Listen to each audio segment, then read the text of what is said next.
6,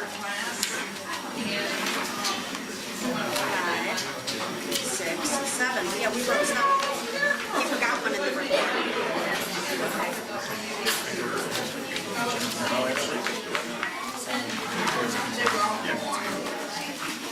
So I thought that this officer says we're going to need a citation. I didn't realize that they do a drive-by inspection. So they were done on Monday. It's on Monday. So I did. Yes. And then she sent it via mail. I know it.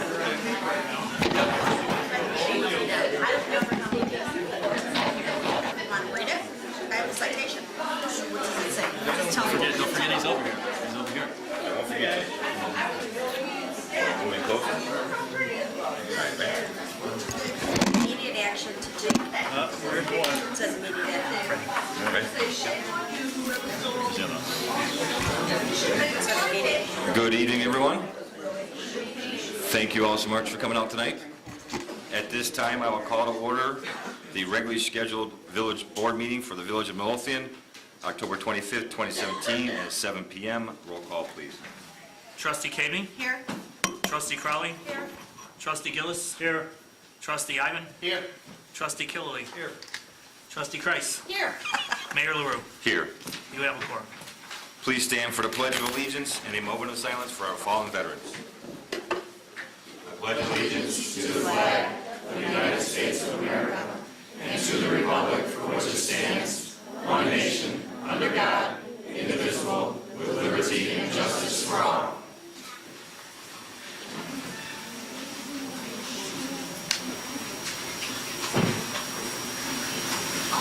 Thank you. Is there any members of any village commissions or committees here tonight? Jean Bartecki, Safety Committee, Beautification Committees, Community Policing Committee, and that's it. Friends of the Library. Any? Technology? Is there any members of any local organizations here tonight?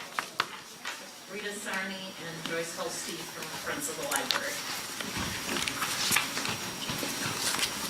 Thank you all so much for coming out. Not too long ago, Trustee Ivan and myself visited Central Park, Mrs. Weather's Central Park 5th grade class, and they presented to us some fantastic ideas on how they thought they could make Midlothian better. We were so impressed that we thought that we would bring them out here to a full village board meeting and let them show us what they got. They put a lot of time, effort, and hard work into this, so Mrs. Weathers? Thank you so much for bringing us in. We're going to start with a group of 3 girls, and their group name is SAM Survivors.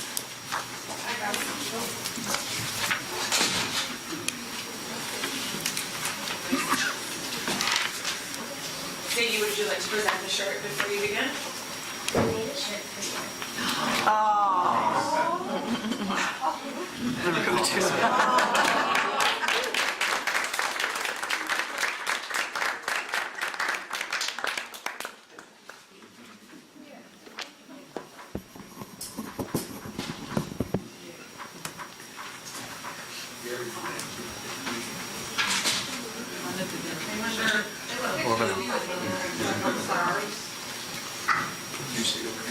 Yeah, thank you.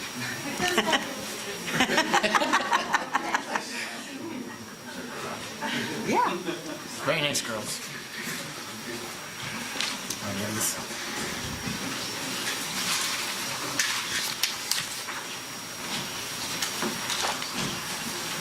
Okay, go ahead. We are SAM survivors. Our mission is to show support for all cancer patients. We are doing this because we want cancer patients to feel strong and that they are not fighting alone. We will sell personalized survivor shirts. We chose the word survivor because we inspire us to survive.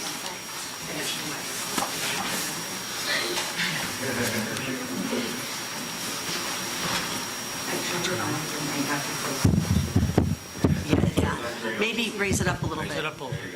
There. Right here? Yeah, there it goes. Just a little bit more into it. We are SAM survivors. Our mission is to show support for all cancer patients. We are doing this because we want cancer patients to feel strong and that they are not fighting alone. We will sell personalized survivor shirts. We chose the word survivor because these fighters deserve respect. We're selling the shirts for $13. Half of the profit will go back into our company so we can continue fulfilling orders.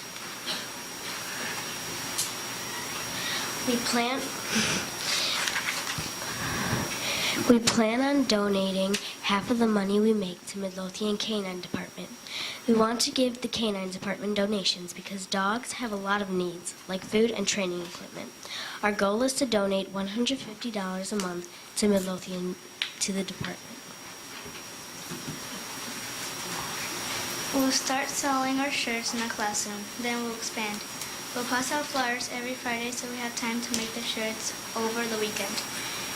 Extra flyers will be located at Central Park School. We hope you can help with our mission to support cancer patients and the Midlothian Canine Department by buying our personalized shirts. Thank you.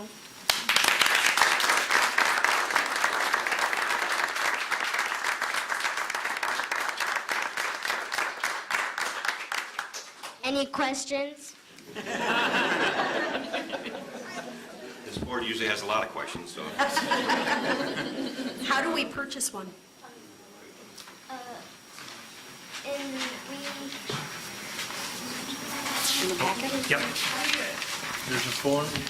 All the forms in the we back. have flyers in the Okay. I don't have so that we will give it. Attached to your, Okay, didn't you get the folder? no. Okay, thank you. Thank you so much, girls. Nice job, great job.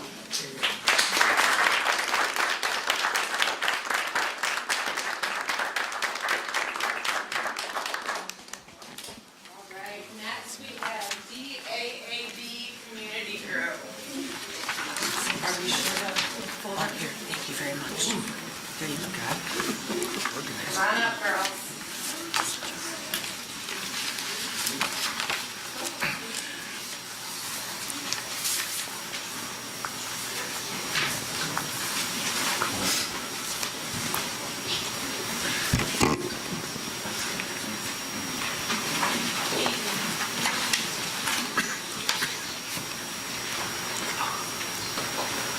A diorama, cute.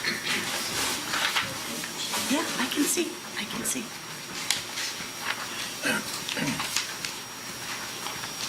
Why use the pencil? Use the pencil.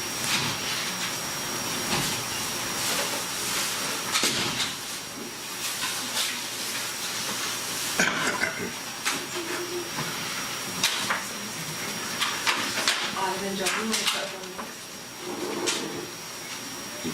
You brought goodies? I didn't eat goodies, the girls. It's like a rainbow meeting, huh? Could be a reoccurring theme. Thank you. He's sweet. Sure, I will have some lemonade for sure. Don hasn't had dinner, so he's probably No, gonna go take ahead. one. I'm done. I don't care for my. I'll share one with you. Okay, fine. Somebody for one person. That's your dinner, trustee Kelly, right? Sure. Oh, my God. So we're gonna share one. Thank you. Thank you, sweetie. Thanks. No, honey, we're gonna share one. Thank you. Yes, I love some lemonade. Thank you. Thank you very much. Wow, that's great. Wow. Thank you, Come over. thank you. Ooh, that's really good too. Is it? Okay. Thank you. It's like a strawberry. Like strawberry lemonade. Yum. That's really good.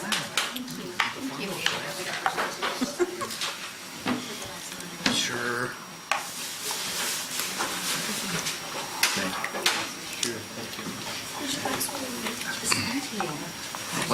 What's next week gonna be like? You're gonna have to bake. Thank you. Cheers. Cheers.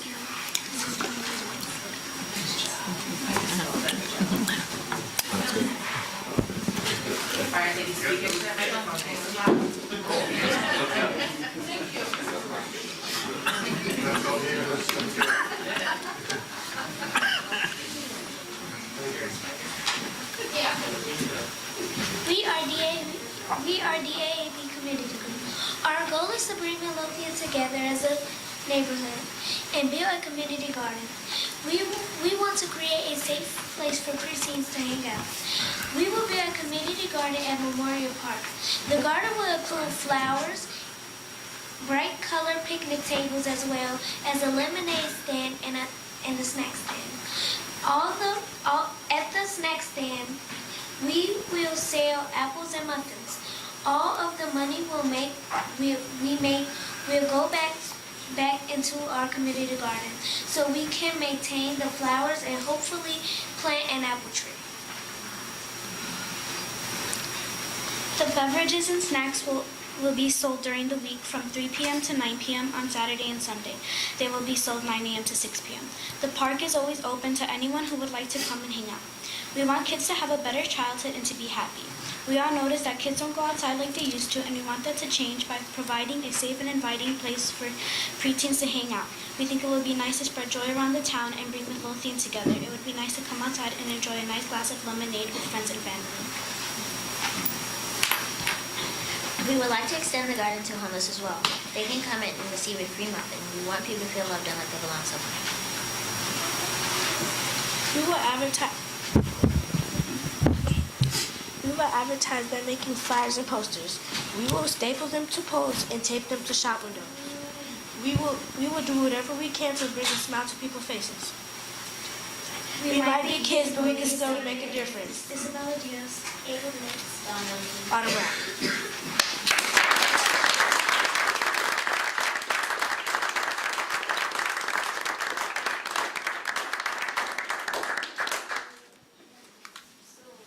Here's our visual. So here's the lemonade stand. And these are the colored picnic tables. And here are the shirt stands. Very nice. Very nice, Great. very cute. Great job, guys. Great job.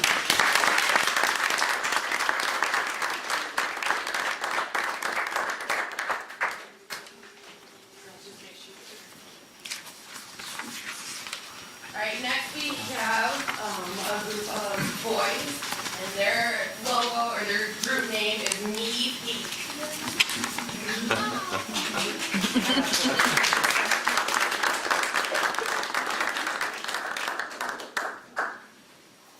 Me Pink is a group of children who want to help people battling cancer. We have witnessed our family members suffer through various types of cancer. They took medicine called chemotherapy. Patients taking chemotherapy lose their hair. We want to make hats for people who lose their hair during cancer treatment. Our hope is that we will feel like they're not fighting alone. Anyone can purchase a hat. Our cuz Me Pink hats cost $13. Our profit will go back into our company so that we can continue creating new hats. Our goal is to be able to donate one Me Pink hat to every cancer patient in the area. We'll also accept donations toward making new and creative hats. We care and we will help bring a smile to people's faces. Student Palacio, Mrs. Gonzalez. Elijah Aguirre.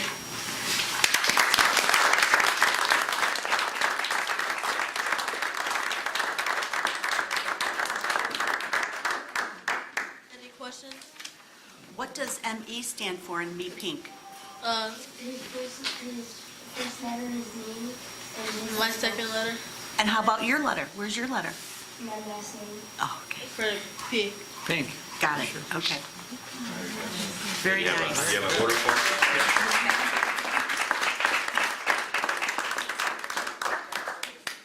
And our last group is a bake sale for Victory House for Women.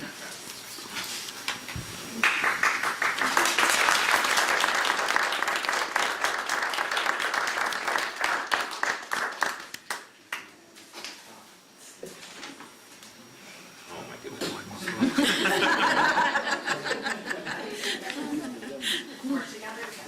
Can you come to every board meeting?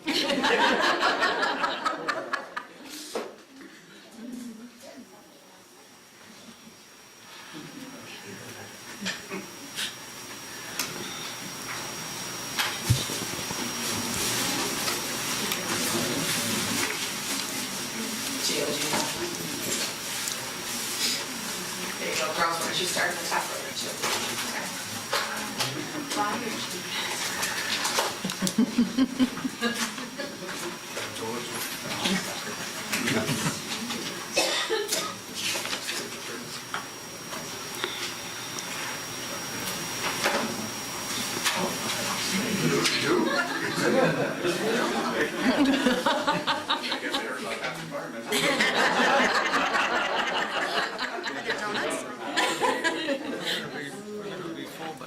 I know.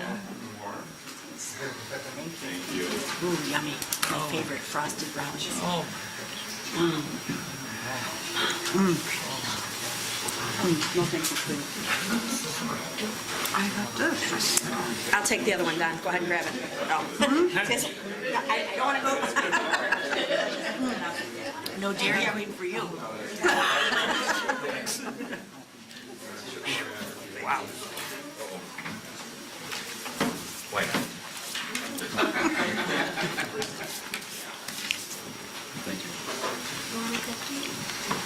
no, I'm good. I can go to sleep and call the show. I'm good with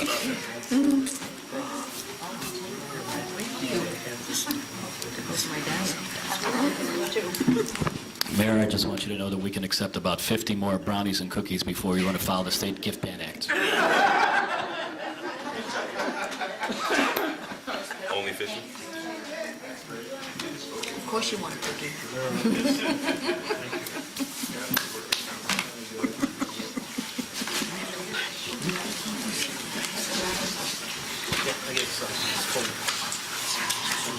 It's too cold.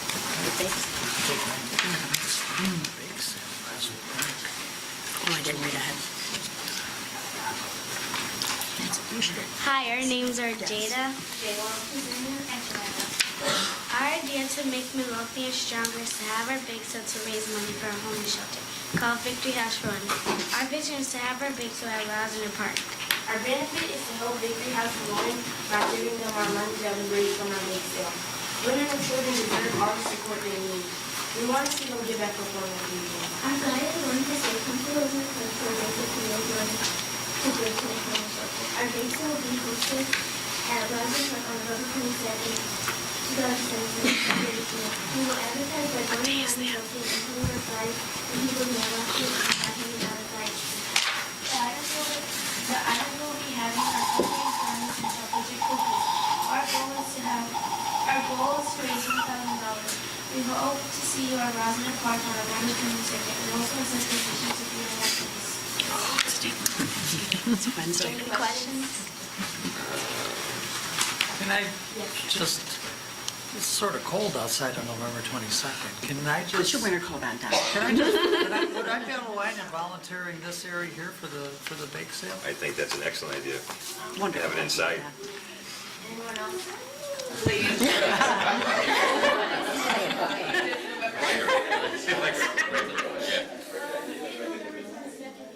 The last time the mayor came to our school, we had October 22nd, but then yesterday we realized that October 22nd had passed, so we changed it to November 22nd. So it's my fault. That seems to be the consensus. That's what I heard.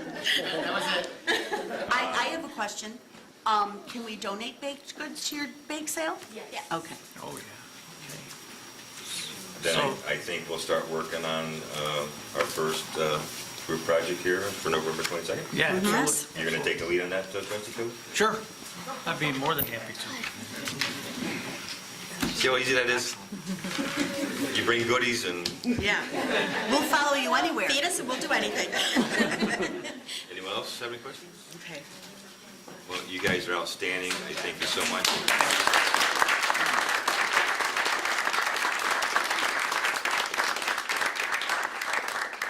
Just one more thing. We made visuals of what it will look like. Aw, Oh, look that at is very that. cute. Look at that. Excellent job. Very creative. I want to thank everyone for coming and supporting the kids, as well as everyone up here. I really appreciate your time and your support for the kids. They worked very, very hard. Can we, Thank you very much.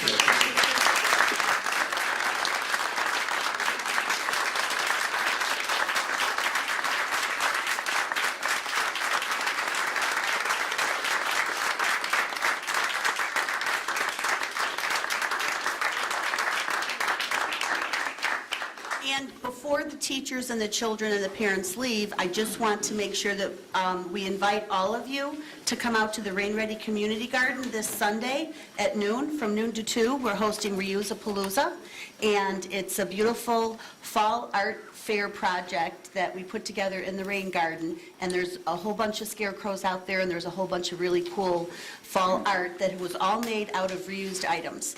We're going to be serving popcorn and some cookies and apple cider, and there'll be pumpkins for the kids, and we're also going to have rocks so the kids could paint kindness rocks. So please come out and join us on Sunday. Oh, well, will you have some? Yeah. And the police department will be passing out trick-or-treat bags for the kids as well. So please join us. And Biko will be there for a demonstration.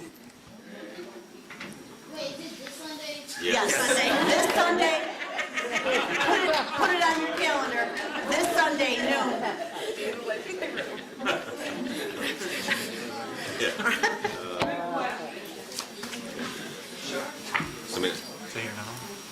Okay, thank you guys so much, I really Thank appreciate you. it. Thank you.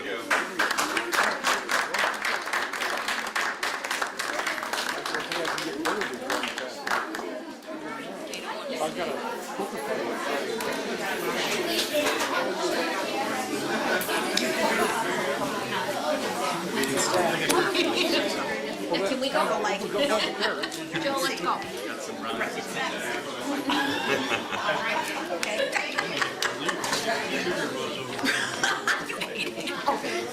You don't win.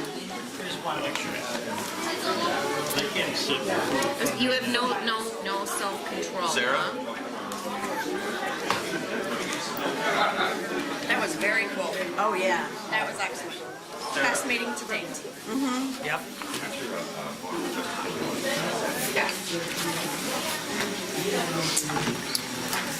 Oh, excellent, I can't wait to volunteer for that project. Me too. What day, November 22nd? It's a Wednesday. Hey, Dan. You're hungry, so we'll have it at 4:30? Oh, are you meeting that day? Yes. Yes. Sorry. Okay. Damn it. You know, Try to get out of it. you're not. I said the same thing. Nobody, everybody, it's meeting on Black Wednesday. It's also a very short meeting, we just pay the bills usually, and that's it. Okay, good. Then we can go ahead Black Wednesday. We'll have the police officers drop us off somewhere because we don't want to have to drive. There you go. That's actually a great way, if anyone wants to do a ride-along, it's a great way to go out with them. No. Really? No. Where do they do ride-alongs at? You just basically want to patrol with them for Oh, Lord. Why is it a good night to go? see and do everything. The purposes of all kinds of exciting, building the football field, football, Yeah. dome. Can I bring wine in the car? No. In the back? Well. But I don't think it'd be in the car, but you go out afterwards and have a couple. All right. At this time, I'll open the floor to public comment. If you have a comment and would like to be made a matter of public record, please stand, state your name, and give us your comment. Joyce.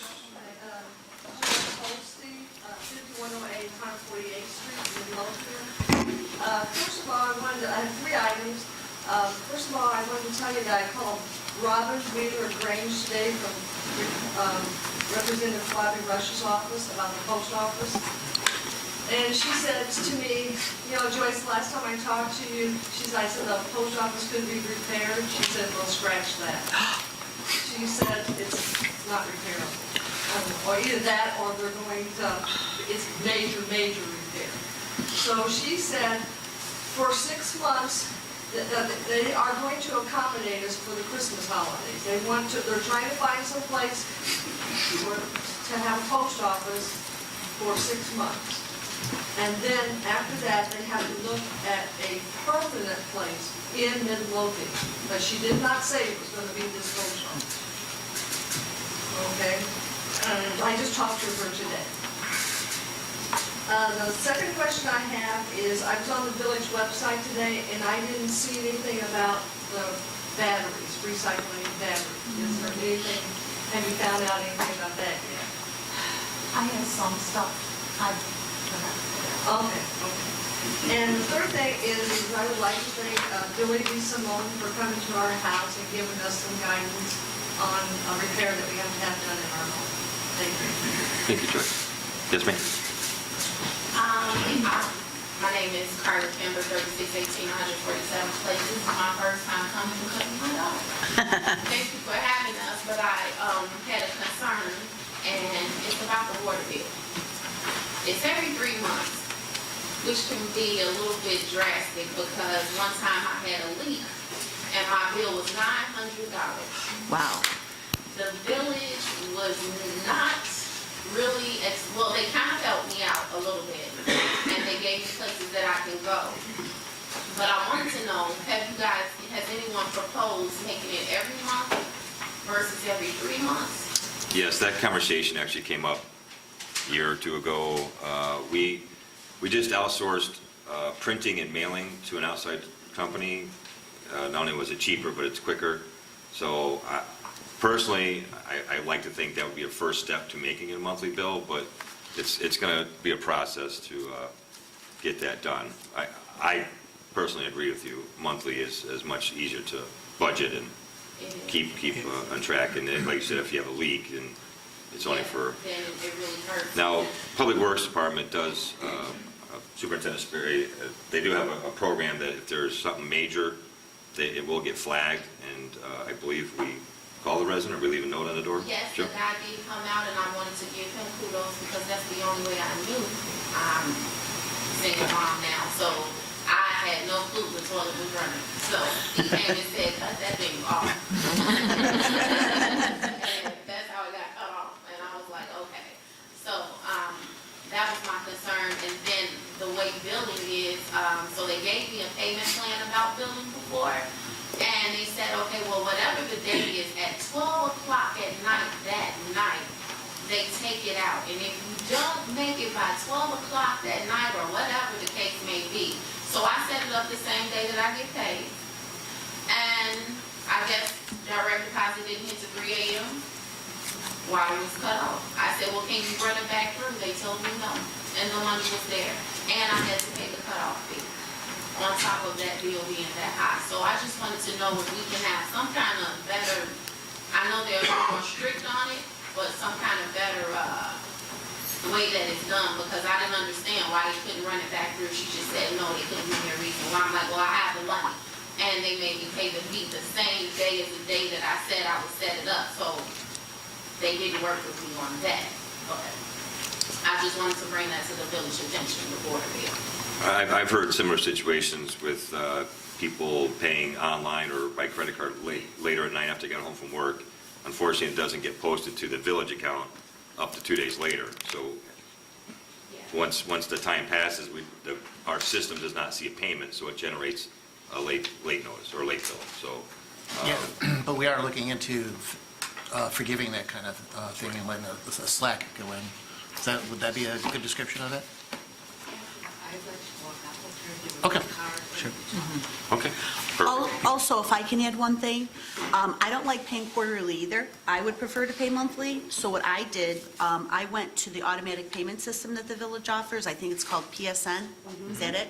So I went to PSN, and I took my quarterly bill, divided by 3. I added an extra $10, and then I have the money once a month. To take it out, so you can do that? Yes, you can set it up so that you can pay a bill. Is that on the village website? Well, when you can go through the village website to get to PSN, then PSN is a separate website, but it's all secure. You put your information in, and I set it up so that the same amount of money comes out of my checking account every month. Okay. And then I can do it monthly, and then it's a little bit easier to manage and budget. Okay, and my last thing, so I live on a block where all the buildings are, where the new storage space is. And on the opposite side of the street from me, they have a no parking because people can use the parking lots. Well, I don't have no parking on my side. So I'm getting all of the people from the buildings parking in front of my house, and just little different things have occurred. Like somebody went in my car one day because I left the doors open or something. But they park in front of my house for the building. And I wanted to know, can I also have that same no parking on my side in front of my house? Because it's just my house, like my house and another house right there, as what's across the street from my house as well. We just actually started discussing this last week. Building Superintendent DeSimone was going to go out and start looking at solutions to the parking issues over there. And Shades Committee has looked into it, and some trustees as well, so we We are working on it. We understand what you're dealing with over there, and we're going to try to resolve it the best way possible. So just to be clear, you're on the same size as the storage, but people are parking in front of your house because they can't park on the west side. Right. So they're parking in front of my house. It's like two houses right there that they park in front of Right. my house, my neighbors and mine. And they, so then one day my neighbor, she's a little older, and I heard someone tell her, she's like, well, can you move your car up a little bit? And the lady kind of got a little smart with her, so I intervened, but shouldn't have to go through that, And they don't know better because they don't live there, so they don't care, so. And the police come through there a lot, but I just wanted to make sure, if we can get something there that'll just keep them down by that building. And you're on 147th place. 147th place. Okay. Yes. Thank you. Thank you. Thank you. Carol? My name is Carol. My address is 14433 Sussman in Midlothian. William DeSimone, if I am not mistaken, you have said to me, water cannot be drained from one lot to the lot next door. You are the one that has the building codes for the village of Midlothian. You fixed the sump pump and you turned the gutters. This should also enable you to act on that slanted driveway next door. If you are not able to take care of that driveway also, then consider someone who can do the job. I do not want to go downstairs someday and find the basement wall on the floor. In your plans for fixing the driveway next door, look at what is there. Probably all of her plumbing by her driveway. Bathrooms and kitchen upstairs, probably. Washing machine, laundry tubs, and sump pump downstairs, probably. That house used to be new. It has been there, it seems, long enough to probably be reaching repairs here and there. How could you detect a plumbing problem that could possibly show up by visible water on the ground when that entire surface is paved by her driveway? You should have a police report from a Midlothian police officer that said he would file the report, who witnessed visible standing water flooding in our yard along that driveway next door. Continual flooding from the front sidewalk all along that driveway next door, all the way to the backyard where our clothesline pole is. This flooding needs to stop all year long, year after year. How did you do this week with the rain we had Sunday, Monday, and Tuesday? It wasn't all that bad, but what I can tell you is, I don't know what was going on in the ground. Right. And one of the cracks in the basement floor was stuck. So, that doesn't sound too good. The rain before, the wall was leaking in a lot of places. It's like this rain, we had a lot of drizzle, and it would stop, and it wasn't that heavy, and it was like spread out. It seems like, from what I've experienced with it, the way the rain rains seems to have some effect on it. Absolutely, sure.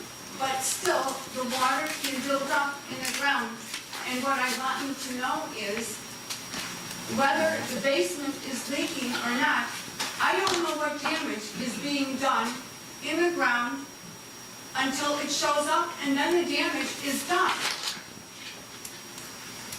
Okay. Thank you for letting us know. Rita? Rita Sarni, Friends of the Library. I just wanted to give a quick reminder. November 9th, the Friends of the Library is sponsoring a talk at 6:30 on the Christmas tree ship. So anyone is welcome to attend, and it's kind of local lore. What time is it at? At 6:30. Did you say the Christmas tree ship? It's a Christmas tree ship, yes. And if you spring Christmas trees every year into. Lake Michigan. And it sank, and Coast Guard did it, and it's kind of a cool local thing that goes on, so. Also, on November 4th, if I could also add, the library is having their final event in the Climate talk change. series on climate change, and that's going to be on Saturday, November 4th, if anyone's interested. So I won't bring it up. Okay. Well, you can still bring it up again. Anyone else? Yes.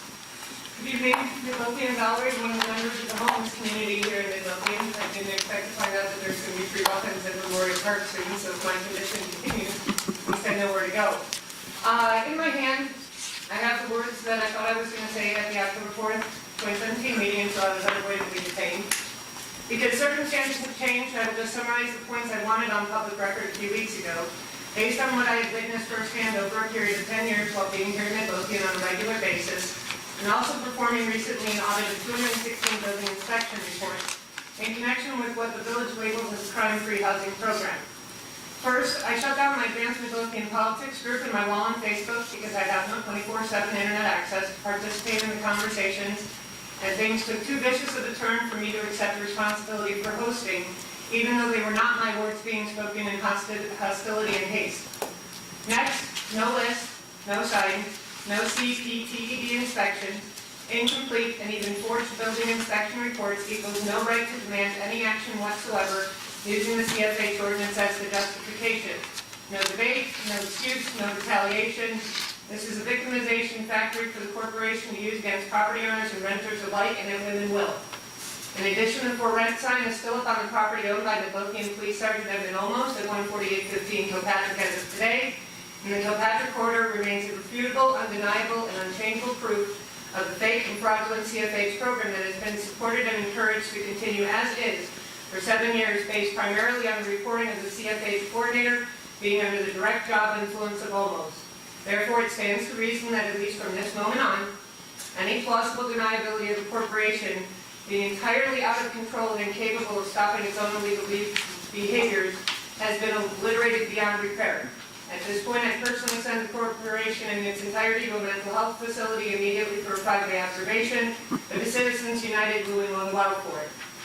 Speaking of mental health facilities, it seems that the false news network here in Midlothian has been hard at work trying to distort and leverage only one piece of truth that I figured wouldn't stay private no matter what the laws dictated, namely that of my being locked up in a mental health facility because I became violent while inside Village Hall. At this time, there are but a few simple facts I find critical to speak out loud in this room for public record purposes and for also greater good purposes. Yes, on October 4, 2017, I was forcibly removed from interview room 1 inside the Midlothian Police Department around 12:45 p.m. due to my choosing to first verbally and then physically resist removal from the location on mental health grounds. Public records I've acquired so far shows that this was partially because I refused to file a complaint against former Police Chief Hal Kaufman for words he allegedly said online and Facebook behind his suggestion I should jump in front of the 745 Metro train and kill myself that I myself saw and even commented on. Apparently somebody filed a complaint with the village about comments made in another group, which helps me understand why my refusal to sign a statement regarding words I hadn't even seen would really disturb the detective interviewing me about a voicemail I left the mayor the night before. Kaufman has said far worse to me while he was on the job on Facebook, and my formal complaint to Ryback a while back was dismissed without any consequence. His words are now speech of a private citizen, which makes the words even lesser in violation if it is even to be labeled as such. Instead, you, the board, and the mayor should be apologizing to him for treating him as a persona non grata when he filed a complaint with the board about inaction correcting an error that canceled his health insurance at a meeting about a month ago. Over the years, I've noticed how various speakers in the public comments portion are treated to either undivided attention of their government if they are popular or have something nice to say or proof. Activities designed to make it appear as if there is something more pressing to look at other than the speaker initiated, and that a signal of active listening can be seen. Shame on you for doing that to him, just as much on shame on you every time you've done it, and any time you do it in the future. Yes, I view the whole event to be entirely absent of any HIPAA layers, despite the corporation, hospitals, insurance companies, the state, etc. Recording it as a mental health event. Yes, I believe rights privacy laws are existing at this time in an unprecedented setting. Yes, I broke free of the restraints being applied against the police department. No village employees were reported to be injured in the event. Yes, on October 6, 2017, I was moved to the Madden Mental Health Facility. And yes, I was released October 13, 2017. Yes, I was attacked while in the facility on October 12, 2017. And yes, I was one micro-decision away from disability or even death. No, I haven't filed a police report because apparently mental health patients are not allowed to use the 911 system to report an assault, and there is even confusion as to who has jurisdiction over crimes inside the state-run facility. With that stated as fact, my opinion remains that the corporation is not going to take any immediate actions whatsoever, because I am still not to be believed and nobody wants to drive down Kilpatrick at night to see the truth of the fake program for themselves. I believe that tomorrow will be business as usual, and someone's going to interact with the village somehow in connection with the CFH program, and that'll be that. I'm at least relieved to some extent that the village now does have my statements on the CFH matter on this record, and I guess ending this out-of-control program will fall on someone else's shoulders, as my voice was obliterated by the call of mental health problems, and the subsequent facts on record that I was in a mental health facility all. I am saying this tonight of all nights because I believe no one in this community should be spending time and thought talking about my circumstances, as it feeds into the objective of derailing the ending of the CFH program and all of the illegal activities attached to it, as it was made quite clear when the AMP group was open. In closing, a friend of mine at Madden was sexually assaulted this weekend in front of others, and staff severely delayed their response to the matter. So delayed, my friend was forcibly injected with powerful drugs that interfered with his right to receive proper 911 care, which should have been complete with trauma care and opportunity to file a report. This is the same friend who was attacked earlier last week, sustained minor injuries, and was given no access to 911 service with that event either. This is the same friend who saved myself and a woman from Los Angeles on October 12, 2017, who I also consider friend, along with another person I love as my friend from neighboring Harvey, who helped subdue the attacker. This same friend who was brutalized this weekend is still locked away with his attackers and expected to roam freely around a very small room, otherwise he is the one who will be brutally penalized. So according to Sergeant Olmos and the video posted online, we are who we associate with. Well, I'd rather be spending my time tonight with the people of Madden rather than here with you. Every single one of you scares me far greater than anything anyone in that facility might ever say or do to me while we were within each other's presence, because it's clearly become too normalized to bully a victim of government with words like, "Shut up, that is one of the nice guys. Leave them alone or else we'll come after you and stop you ourselves." Someone may have been nice to you, but that doesn't mean they can't be a rapist or a murderer, let alone white-collar crime specialists like Ryback thought herself to be and failed miserably. None of you will ever again hesitate to look at me other than someone who brought this upon herself because of whatever cherry-picked evidence and excuses are chosen, and I can live with that.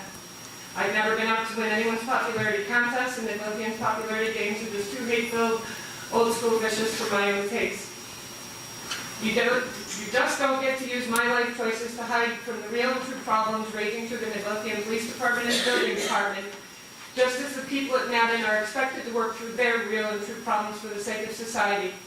The difference is that mental health patients are expected to do this without the same rights and freedoms as everyone in this room, as mental health patients are designated as persona non grata at the entry into the system, even though the phrase is never codified into laws and policies, and complete with threats none of you will face outside the mental health system, such as forced injections and restraints. You can call 911 when you are sexually assaulted. Mental health patients cannot. So go ahead and talk about the fake CFH program extensively and how brutal this community has been towards the renter population for decades without me as your example. Everyone lost that right a few weeks ago when I first started reporting on it. Go find someone else, as there could be plenty out there more than willing to speak with you than I am, as long as you don't treat them with a dose or two of this special old school Midlothian kindness. And while you're at it, talk about the fake community policing program as well, because if we had had one that was true, victims of slumlords like Olmos and mine would have already been shut down, or at least circumstances changed 10 years ago, when former police chief and former trustee Vincent Triboni began making sure the phrase was stamped in locations he wanted displayed and attached to his words about picking up dog poop on village-sponsored material, so he could put on his resume, "One community policing program, job well done, here are my stats." I'm tired of paying such brutal, personalized, and customized prices for the sins of members of this community and government, especially the long-standing ones, with or without pay. So as I said in an email to the board about this whole matter, I'm done being this community's go-to victim. by being able to take whatever past, present, or future government is in the mood to dish out and then reporting my findings to the public for your further political purposes. Your loss is if you see this as a dangerous threat to your safety and security. I see it as my saying quite clearly and coherently to stop hurting me and others who are supposed to be representing their best interests also, especially the renters, let alone your interest in governing over the people of Midlothian in an honorable way for a day's wages. Now, tonight, and with every breath from this point on, I'll just be sure not to hold mine too long waiting for change. Now, if you will excuse me, I must return to work on finding the words and the people that can help and will cause for immediate quality health care to be provided to a sexual assault victim who would otherwise be being treated as a hero. Instead of a system of instructions stating he has no right to be the recipient of such an outrageous request because he voluntarily asked for mental health care. He never gave his consent at any time throughout the process to be assaulted, and neither did I for that matter. Had I known I was waiving those rights at any time I signed papers shoved in front of me with demands of signing as is, I would have taken my chances in the courtroom with a few typos in my name, and no state ID to prove who I was, because nothing was voluntary without my stay.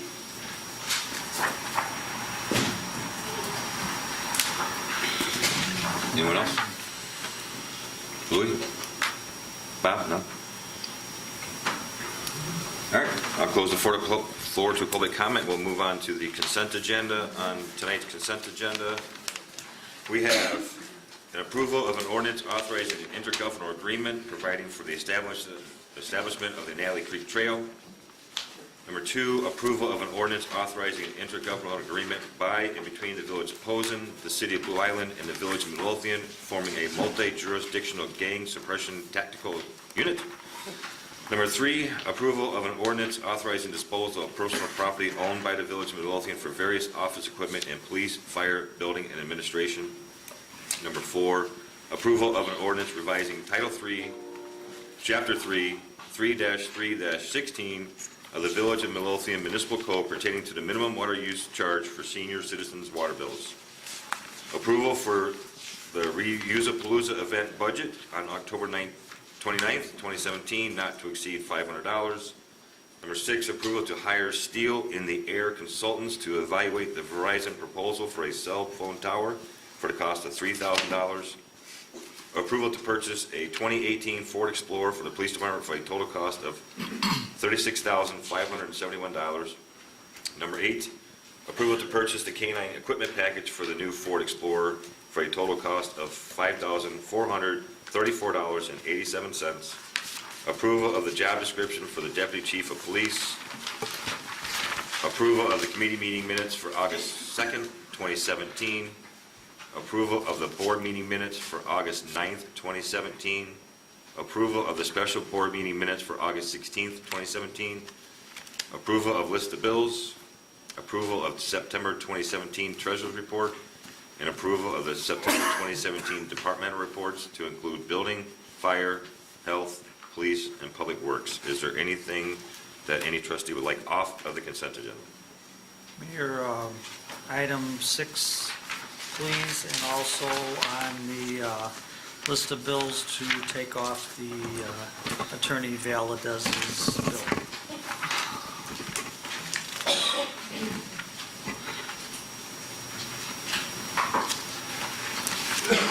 I just have a question, Deputy Clerk Kolacki. I don't know if you saw my latest email, because I sent it rather late, about the August 16th minutes. I have your changes and found what we made. Those changes were made. It's all fixed. Including the discrepancy over the rain-ready date, so it's in there as September 21st. Okay. Those were a lot of minutes to read. I know. And I'm sure you'll give an update on that. I will. Okay. Is there anyone else that wants something else removed from the consent agenda? So I'm looking for a motion to approve tonight's consent agenda with the exception of number 6, approval to hire Steel in the Air Consultants to evaluate the Verizon proposal for a cell phone tower for a cost of $3,000. And Attorney Valadez's invoice for the month of September, I guess it would be. And that was just his monthly invoice for $5,800? Yeah. Are we allowed to ask questions? Did I miss that part? We have after motion second. I will make the motion. I'll second. Is there any discussion? Yeah, I have discussion. I thought that last week when we discussed Steel in the Air Consultants, we were all in agreement. That was my understanding when we left the meeting. I thought that we were all in agreement that we agreed to Steel in the Air, unless I dozed off for a couple minutes. I thought we were too. Because Mayor asked if we should put it on the agenda for approval, and we all agreed yes. So And I agree with you, trustee. so I'm kind of confused as to what the issue is. And when we talk about it, we can talk about it. But I don't think we can talk about it here. Okay. Then we can talk about it afterwards. And, first of all, we have to be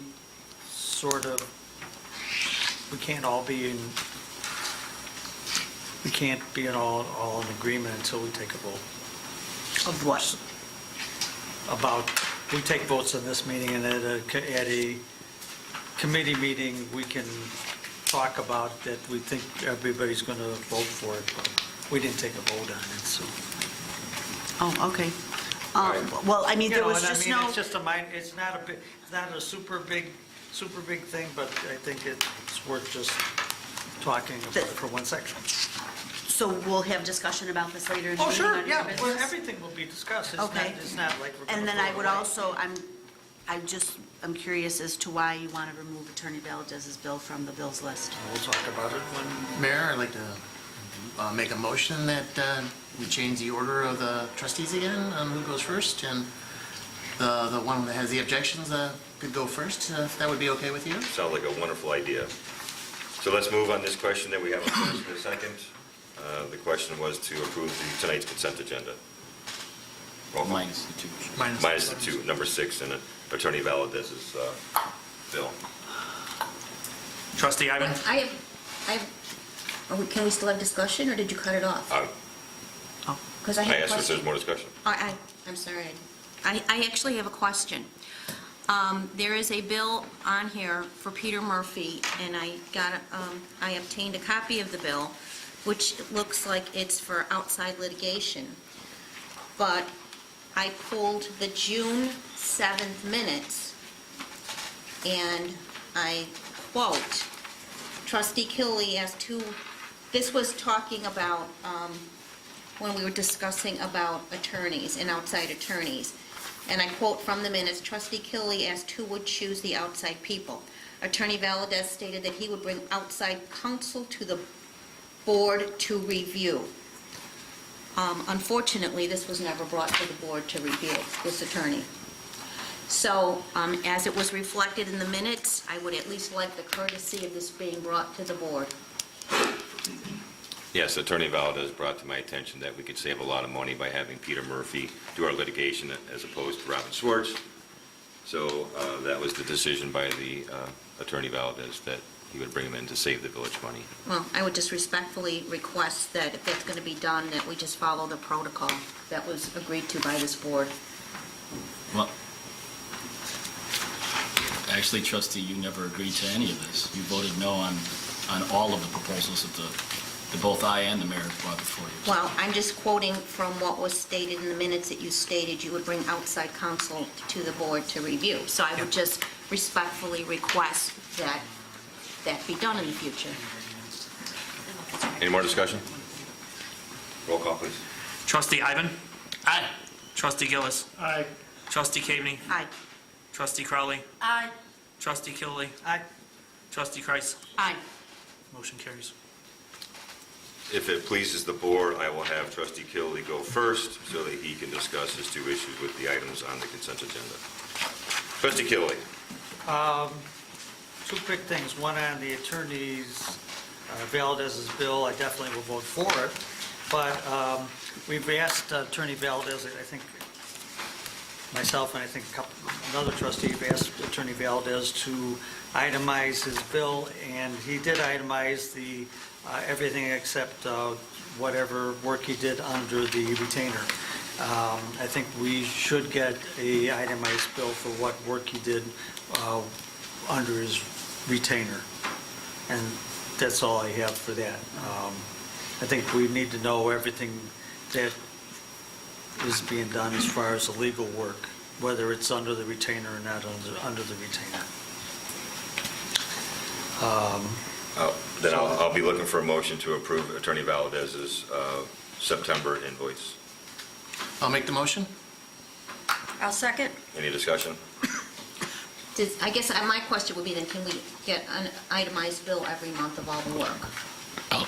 Trustee, what the agreement was between myself and the mayor, if you recall when you raised this issue, you and Trustee Kilby have raised this issue several times. The intent of the mayor and the proposal was to match up with the Robin Swartz proposal, with the obvious exceptions of items in which I include more work at a lower rate. Incumbent upon that is that included in the monthly retainer would not be itemization, simply because I'm including so many different things that the retainer amount would be much higher than what I've agreed to do the work for in the village. The extra items have been specifically put out into the bill, spelled out into the bill for what the subject matter is and the amount that's billed. And in addition to that, each month I have reduced the extra items by several $100s to bring the cost down even lower. I certainly don't believe that you, Trustee, or Trustee Kilby, would expect me to itemize 5-minute phone calls, 7-minute phone calls, 6-minute conversations in the hallway with department heads.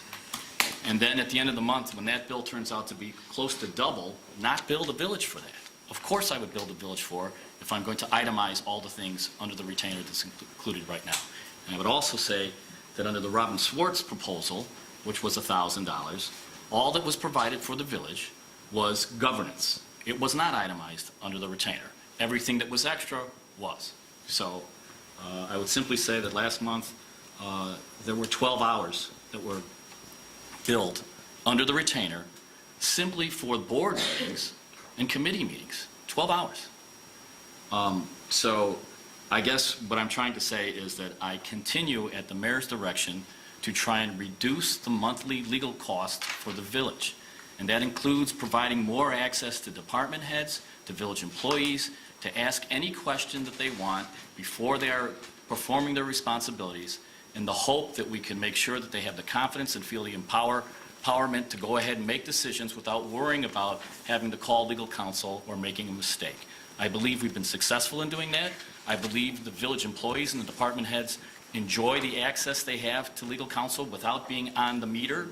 And I certainly believe that right now, what my bills reflect for the actual hours that I am doing for the village are probably about 60%.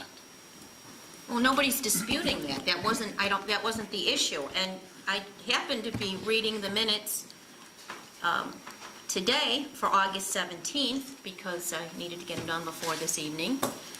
And under the president's business, it states, Mayor LaRue advised that the village attorney will be providing an itemized bill each month.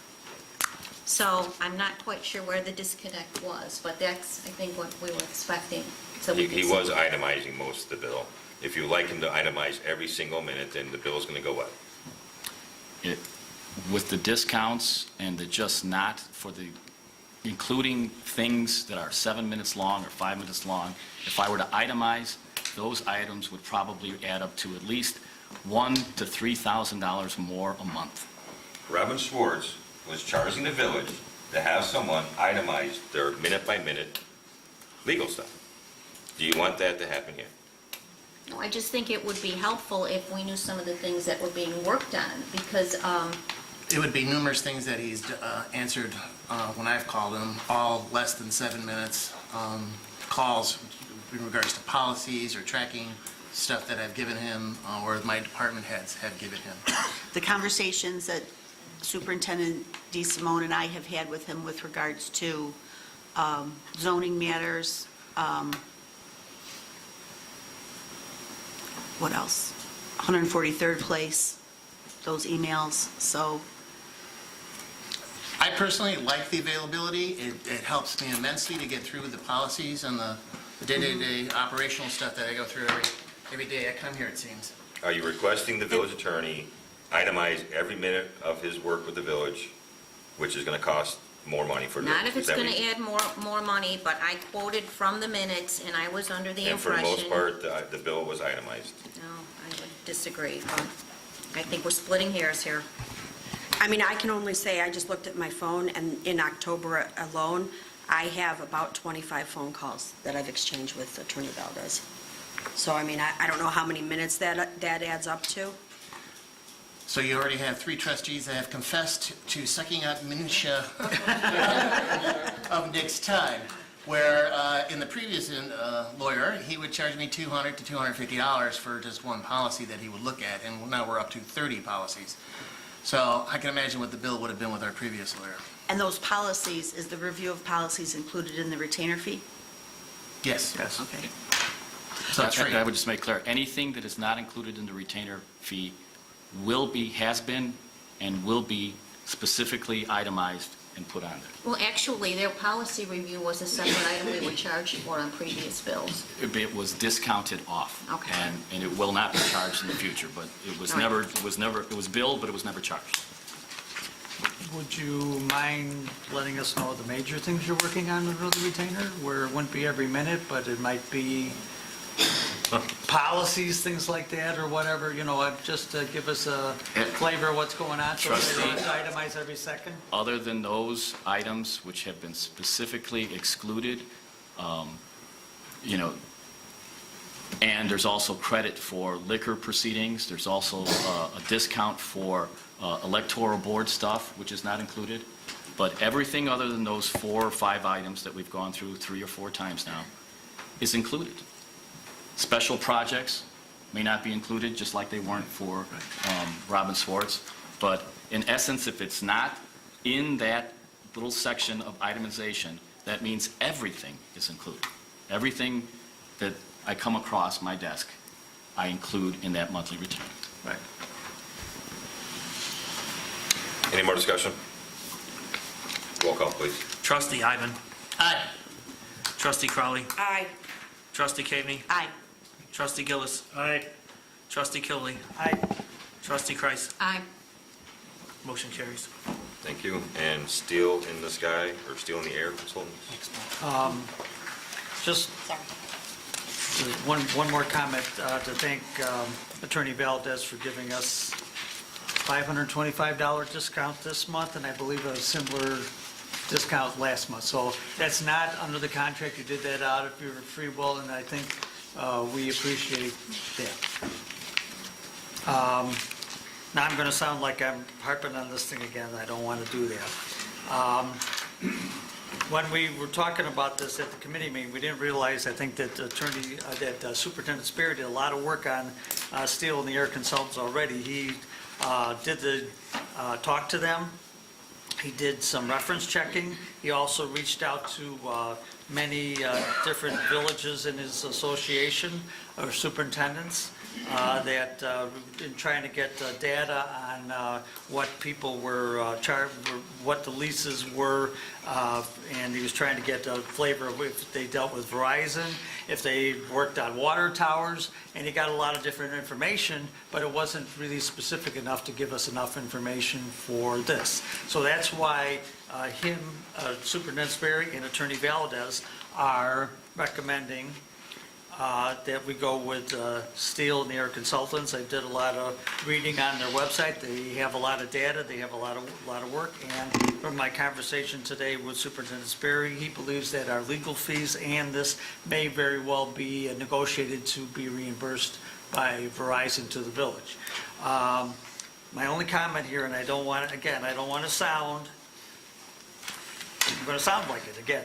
I don't mean to, but is it a benefit to the village? And I asked Attorney Valdez if he has negotiated any cell phone tower leases, and he didn't reply to me.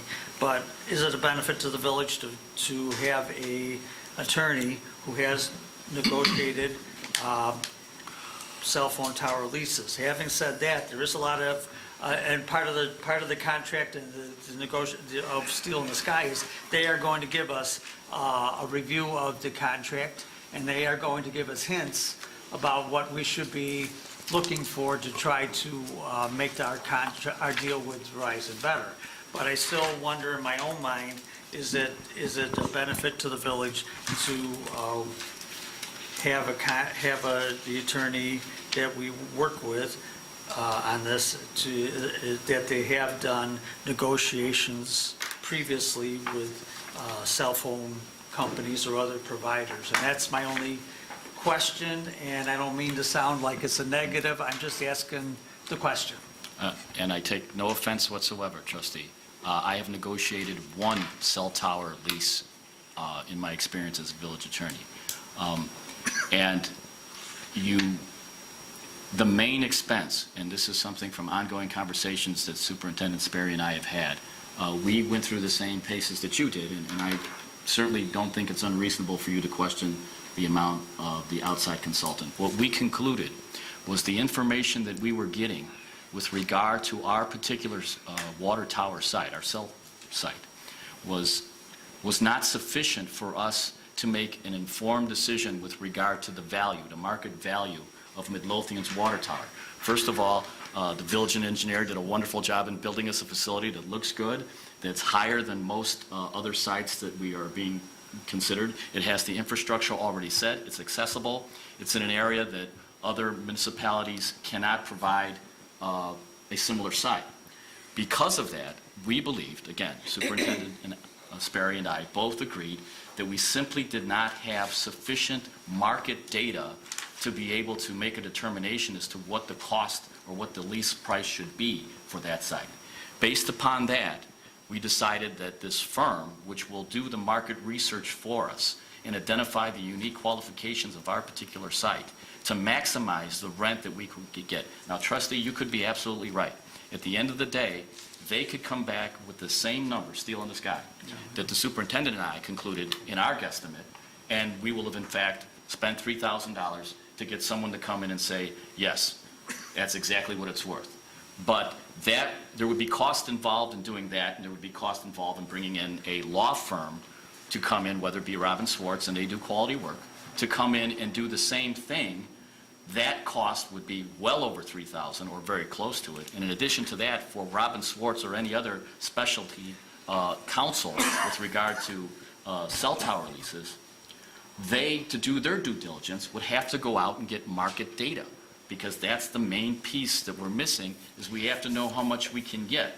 And if Joe and I made a mistake and we short sell ourselves $100 or $200 a month over the course of 25 years of a lease or 5 separate leases, that could result in tens of thousands of dollars of revenue lost to the village. So based upon that, we sought a firm that could give us a good idea as to what the maximum market value would be. And that's what we really are contracting for, because I can do the lease negotiation stuff. Robin Swartz could do it, and again, I don't take any offense about getting a law firm that has experience in cell tower leases, but what the real cost is that market data. So that's what we're asking the board to go out to, in our opinion, because at the very least, if they come back with the same number that the superintendent and I came to, at least we will know that we were right. And we've already paid Robin Swartz quite a bit of money negotiating the lease as it is. We're pretty much down to the financials, which is going to require this market research, so. I have a couple questions. With regards to the cell phone tower, or with regards to leasing it, I kind of recall this last year. How long have we been discussing what we're going to put on? Who we're going to put on, whose cell phone tower we're going to be putting on? Verizon's the only one that's approached us so far. And haven't we been talking to them for forever? The first step of this is site access agreement. They have to get in there and they have to do some geological drilling in there, which they did this past week. So we Way over my head, sorry. we brought out the soil borings and testing of the soil and all that. But didn't we talk about this, like, even before I was on the board? Because I could have swore I was at a meeting here where we talked about this over a year ago. January.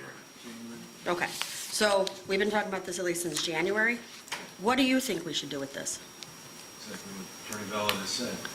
And what do you think we should do, trustee? I mean, it's your And department. steel in the sky is fine. I wasn't questioning steel in the sky because I think that's a good call, because I failed too. You know, the mayor asked me to get some, and I couldn't get enough data either. Yeah, it's So, not so easy. you just can't, and I asked Troy Ishler, the village manager of Oak Forest, the first words out of his mouth was, every contract's different. So, I mean, that's. Every site is unique. Yeah, exactly. Every site, every contract is different. So you need a firm like this that's got more data. I wasn't questioning that. I was just questioning if it would be any benefit, because the other part of what was in the Steel in the Air website was that Verizon is going to try to use a lot of different tricks and Absolutely. clauses in their contract Yes. to try to, we may get it up more up front, but they want to try to get it back over Absolutely. time. Absolutely. We'll So just I- have to outsmart them in the contract, Well, then. That's all there is. So That's what are all I we- was questioning. That's What all.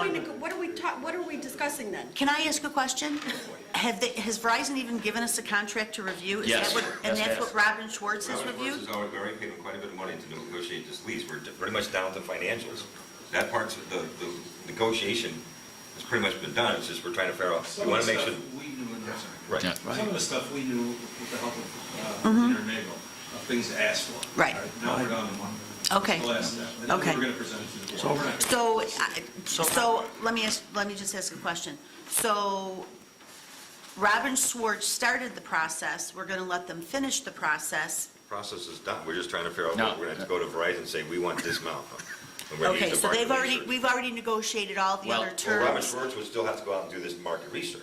we're So gonna- Robin Schwartz even has to do the market research, and they're going to charge us probably a lot more $250 an hour than, and- more than $3,000 at Steel in the Air. Yeah, the other Yeah. contractor that I looked into, they charge by the hour, and I didn't like that. You never know how high that's going to go. It's $3,000, it's a flat fee. Okay. And then your revenue- When it was Steel in the Air's competitors, you mean, was charging by the hour versus a flat Right. fee? And it didn't sound like- And Yeah. trustee, I think it's important to note too, that because this is the first vendor provided that's going to be on that tower, this lease is going to set the bar for future for Spending mobile line. $3,000 to do our due diligence, I think, is a fabulous Well worth idea, it. and it's well worth it. So Well I worth have it. no issue at all with us moving forward. I just wanted to understand everything. That's Yeah. 3 months rent. Right, As it exactly. stands right now. Exactly. Maybe more than, maybe less than 3 months. Right. And I think we specifically discussed that point last week at committee, that leveraging this information for the first lease Right. would perhaps allow us to Exactly. be a little more And I'm comfortable pretty sure going that it on our own with others. T-Mobile would probably be interested in putting an antenna up on that tower as well.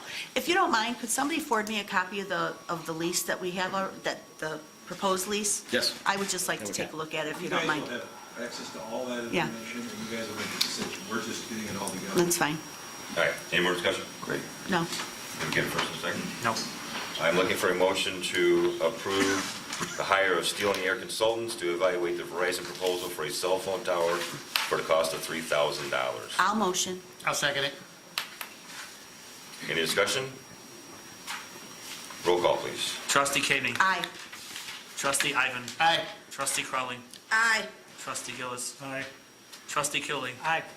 Trustee Kreis. Aye. Motion carries. Anything else, Trustee Kilby? No. Well, the regular turn would be the building department report. And you want me to do that now or later? Okay, well, This is your regular term. this is my Your regular first. turn. I don't get another turn. Peter Man. Public Works Monthly Status Report for September 2007. Public Works served as a collection site for donations for Texas flood victims, which actually I guess went to Florida, but they handled the donations. Public Works employees collected and organized, boxed and loaded a truck with food supplies and blankets, and we thank them for that. Of course, they're tree trimming like mad. We saw the street sweepers going around town. Sod restorations, alley cleanup, mowing, fleet maintenance as always. They had 18 shutoffs, 3 B-box digs, water service shutoffs and turn-ons, and miscellaneous meter issues were 6. Water main breaks, they had one at September 3rd, 147th at Costner with, was a huge break, 8-inch main break, water loss of approximately 2.3 million gallons That's the one I think you had to bring in Calumet, is that right, Superintendent? 913, Public Works Garage hydrant. 914, 14900 Central Park. They also did sewer basin repairs and grease runs, which I'm not sure what that is. Maybe you can tell us. Maintenance performed at select locations. The rest of it, I'll let the experts report to the board, and that's all I have. I have one question for you in regards to the pumping station, no, not house, the one that's under repair. Have we, like, got, the one that we were looking at the roof and stuff like that, have we come to a conclusion yet on that? Tomorrow? Okay. Inspection, maybe in the site of things. Okay, are we, It's not great because of those things up and running. are we leaning towards positive? We're gonna make the decision tomorrow. Okay. Just wanted to know in regards to the capital. At 8:30 a.m. Thank you. That's all, Mayor. Thank you, sir. Trustee Crowley, stand on that side. Oh, wasn't prepared, sorry. Thank you, Mayor. Just a couple things tonight. Regarding IT updates, we did meet with Proven last Saturday at the Rain Garden. It was a beautiful day. We sat outside and had a meeting. It was very nice. I strongly suggest, if we have any nice days, to take advantage of it. We discussed the data recovery program that we've been talking about. We also discussed the final discussions before it's presented to the board of the fiber, of bringing fiber to the village of Midlothian, as well as the phone and T1 lines, which we're still looking with everything at quite a bit of savings, even with the upgrades in that. We believe within the next 3 to 4 weeks, we will have a presentation from Proven to the board and information so that we can vote on it. As far as the projects that the village is undertaking, we did speak with our project manager, who is Dan Dugan. Trustee Ivan and I will be meeting with him on Friday. I'd like to extend an invitation to Trustee Killily and to Joe Sperry. If you'd like to join us, and we're going to be talking about the Public Works project. Friday at 6 o'clock. So I know someone said that you guys might be interested, so I wanted to let you know when we're going to be doing that. As far as the police... And also, we're going to talk to them about reporting. Yes. Monthly reporting. And reporting, yes. We can do that. We can do the projects first, so they Okay. stick around for that. As far as the police department, we've had a busy week, busy month. New program that the police department is looking into right now is a cell phone, don't use your cell phone while you're driving. Our Sergeant Olmos and the police department are looking into getting little plastic holders that would actually secure to the vents, so that when we do stop people for using their cell phones, we're also going to give them, hopefully, if it all works out and we get the donations that we want, we'll be giving them little apparatuses to put on their air exchange that will hold the cell phones so people can be hands-free. So looking to be a little bit more positive. And I think that's all I have. You already mentioned the trick-or-treat bags. We already talked about that. He stole my thunder. We'll get to you. Okay. Trustee Cavity? Okay. Thank you. Sorry, trustee, thank you. Okay, first, I believe I sent everybody on the board a copy of the resume for the part-time building inspector candidate that has been interviewed, and I'm going to recommend that the village extend an offer to hire. So if anybody has any questions, I don't know if everybody got a chance to read the resume and look at the qualifications. Don't know if there's any questions, but I would like to ask that next week is a special meeting so that the board can vote to approve to extend an offer to hire. That's okay? Did we just talk about this, that we didn't need all that? Did we authorize the hire of the inspector? I believe we did in a previous Well, meeting. why? Because last week you told us that once we go to hire somebody, you want to see the resumes and then you want to Yes. approve it. You were very upset that you didn't get to approve make a I motion thought of we talked, Vanessa. I thought we talked about once we authorized it, that, No, and that we need the authorization to hire the person. right, which you have, don't you? No, we have Don't you? It's We don't- budgeted We in- don't have the authorization to hire the person. We have to Okay, fine. approve the hire. Well, it'll We have be to a special approve the meeting next hire. week. We're gonna Okay, put it on that's the all we agenda. need then. Okay. Maria, it'll be on the agenda for approval next week, the approval or hiring of a part-time code enforcement. Okay. Okay. I noticed on the building department September report that 2 liquor licenses were issued. I was just curious how many we have left? The only ones we have left are package store type liquor licenses. So like for a liquor store? Yes. Right? Package, yeah, package, yes. Oh, or We don't for a have liquor any- store, or like if a gas station wanted to put up a liquor Package shelf, goods, that type of thing? Like no more bars, no more restaurants, that, none of those We kinds? definitely don't have any more E's, I believe, for gaming cafe type liquor licenses. Okay. Or, I don't know. That's fine, I was The only just ones we have left curious. are package. Just for package, okay, Three of those that's left. fine. So, wait a minute, package cannot get a We have 3 liquor licenses available for package good. Oh, 3? But a package store, can they get a license for gaming too, or?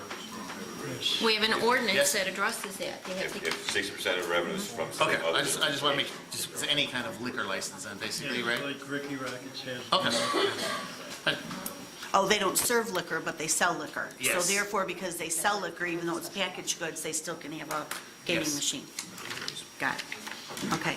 Reusapalooza is coming along very nicely. The Rain Ready Community Garden looks marvelous, absolutely marvelous. And I Isn't it think getting a little crowded there with all the scarecrows? you can never have enough scarecrows. I don't know, you can fit people there? or- Yes, we're going to fit Okay. lots of people there. So all the supplies have been purchased. The only last minute thing we have to get is ice. And Leslie Frosto has generously volunteered to buy some ice for us on Sunday morning. So you could scratch that off your to-do list. Thank you very much. Yes. And you have the tables and chairs all worked out with? I believe the tables and chairs are worked out. Chief's going to get everything all lined up. I'm going to meet Andy with 4 Bremen basketball players on Sunday morning at 9:45 at the firehouse to pick it all up, and we're going to drive it over. And then as soon as we get it off Andy's truck, he can go home. Because I that, think what we'll do, Kathy, is we'll get it, we'll see our chief operator, or we'll put it on the truck in the department. Right. So that Andy can hear, and that file, we'll shoot right over there. well, do you need the boys to help you put it on the truck, or are you guys going to We'll put it on have the that truck? done during the week, I'll have our guys do it for Friday. Okay. It's just less time on the weekend, less. That's fine, however you want to work it. And if it doesn't work out, I'll have those 4 boys so they can load up a truck, so that's not a problem. But I just don't know what to do about the generator for the popcorn machine. Do I just plug the popcorn machine in and flip a switch, or? Our guys will be there, and you'll be there, just turn it on and just plug it in. Okay. He's gonna be there for multiple reasons, because there's always a problem. We'll just be there. So he's just going to stay with us the whole day? I will give him lots of apple cider and popcorn, I promise, and cookies. One thing I do want to ask, we may have a lot of leftover decorations from Reusapalooza. Some will be wine bottles. I'm working on getting some like wine bottle boxes from a few of the liquor stores around town that we could store them in. Others will be like wooden signs and posts and that type of thing. We need some place to store this for next year. I have no idea. It's very crowded, We've got a little room in the shed. You guys do have a shed? Because I was wondering, There's a lot of stuff in it, though. well, I'm wondering because I was thinking about perhaps the purchase of like one of those small Rubbermaid sheds, but I don't know if we should get an upright one or more like a deck box style. And I'm not sure, because the Rain Ready Garden is in a floodplain, I'm not sure what the rule is about putting a shed You'll or have a to get a storage permit. box there. You have to get a permit. Even- I know even if- somebody. But wait, even if it's like a rubber, one of those Rubbermaid cabinet type of things that, Your department head is looking into the storage situation. I think you know somebody, Kathy, that you can talk to about this. do I really have to get a permit for a Rubbermaid deck box? Really? Because you're located. Darn it. Hate when that happens. Engineer Nagel. Okay. I would like if you don't mind, I would like to display some of that in the mayor's office. Whatever you guys want to store, I Sure. wouldn't mind to. Yeah, that'd be fine. I can't say enough how impressed I am with what It's beautiful. what It is beautiful. everyone has done. Helen and That Chris place have is really phenomenal. outdone themselves. It's the Chris is at home creativity. still making 2 more scarecrows. He can't stop. Yeah, he's out of his mind. Is Jackie still here? Yes. Jackie, do you have anything else you'd like to add about reusing I think things? we should auction all the stuff off. I know that bar is going up for auction. Yeah. The bumper bar? Oh, I don't know. Yeah. Okay. Yeah, and Mike Bartecki built the bumper bar and the dance floor out of the old choir risers from the St. Chris Choir Loft. So, yeah, it's fabulous. Huh? Oh, he built another scarecrow too? Oh, boy. Yeah, so we've got lots of You're that. going to work on a storage issue with Yeah, we'll your figure out the department. storage. Okay, very good. There was discussion last week about some illegal signage up and down 147th Street. CSO went out on Monday, wrote up and mailed 7 citations. So that issue is being addressed. So those business owners should be getting those in the mail in the next day or so. Question, with regards to the new village uniform policy, did that extend to some of our inspectors that, like our, the health inspector, the electrical inspector, the plumbing inspector? Didn't, It's up to the department head for that. okay, so if they're interested in getting a shirt, we can You can purchase it, yes. purchase 1 or 2 shirts for them? It's Okay. not just interested.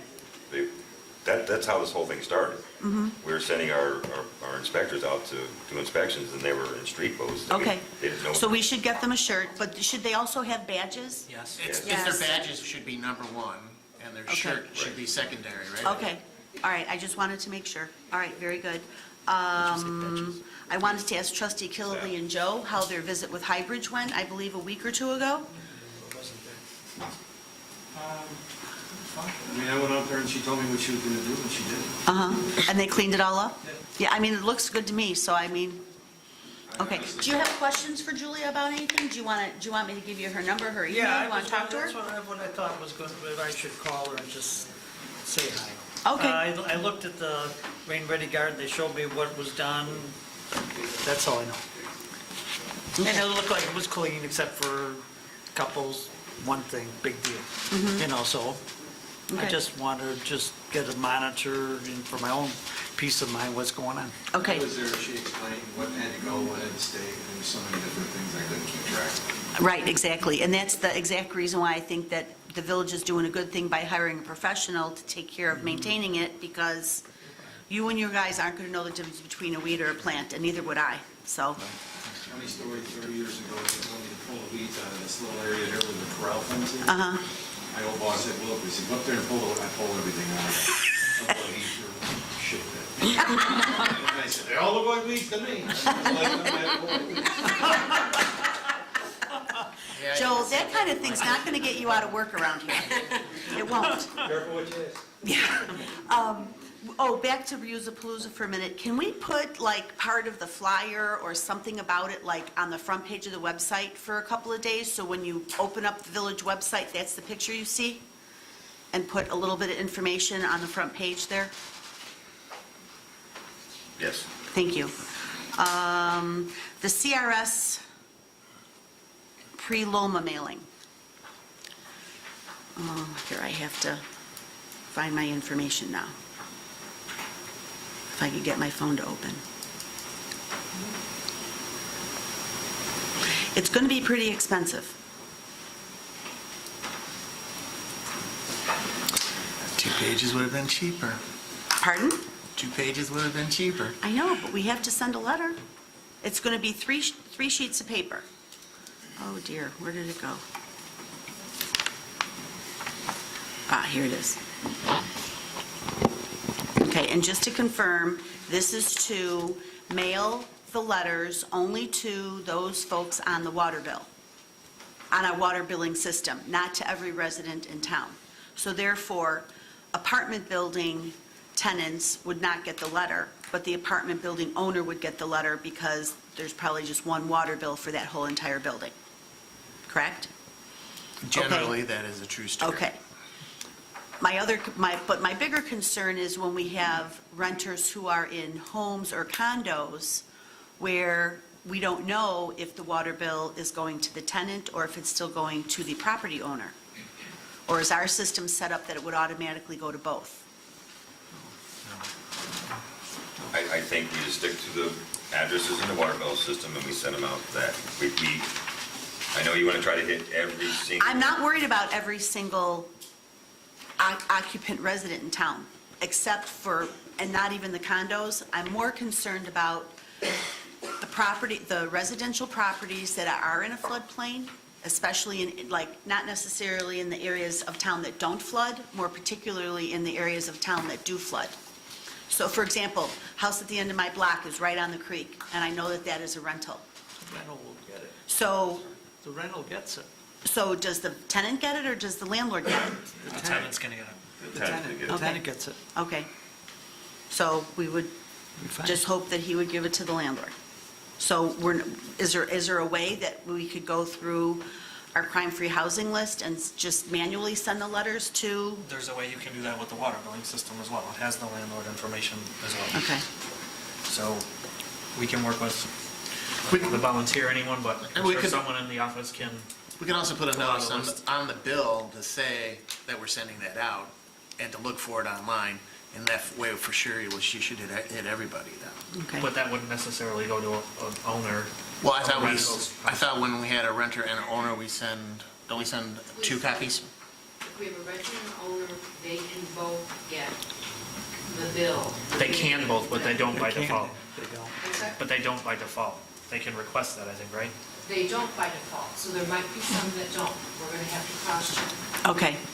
And if there's like a pile that we have to send out manually, I will be happy to, help with that process. I just want to make sure, again, just particularly for those residents, for those properties that are in a floodplain, I really think it's important that the tenant get it and also the property owner needs to get it. So let's move on We can also put to it in that front window too, and reference it that way as well. front window where? Where the cash drawers are and stuff. Oh, got it. Okay, so apparently, this company will use their own window envelopes. I thought we would provide the envelopes, but they said they'll use a number 10 non-window envelope with custom village logo and postage don't know this word, indicia. It was $295. For them to print the Rain Ready flyer on white paper, double-sided, full color was $3,083. To fold and insert was $59. Purchase of the list with mailable village addresses, $250. I don't know why they have to purchase a list. Aren't we giving them the list? We are giving them the list, but they can purchase the list from the post office, which might not be our water bill list, because people might have Midlothian resident address. So I told them, no, we did not want. Oh, so we don't need that one. Okay.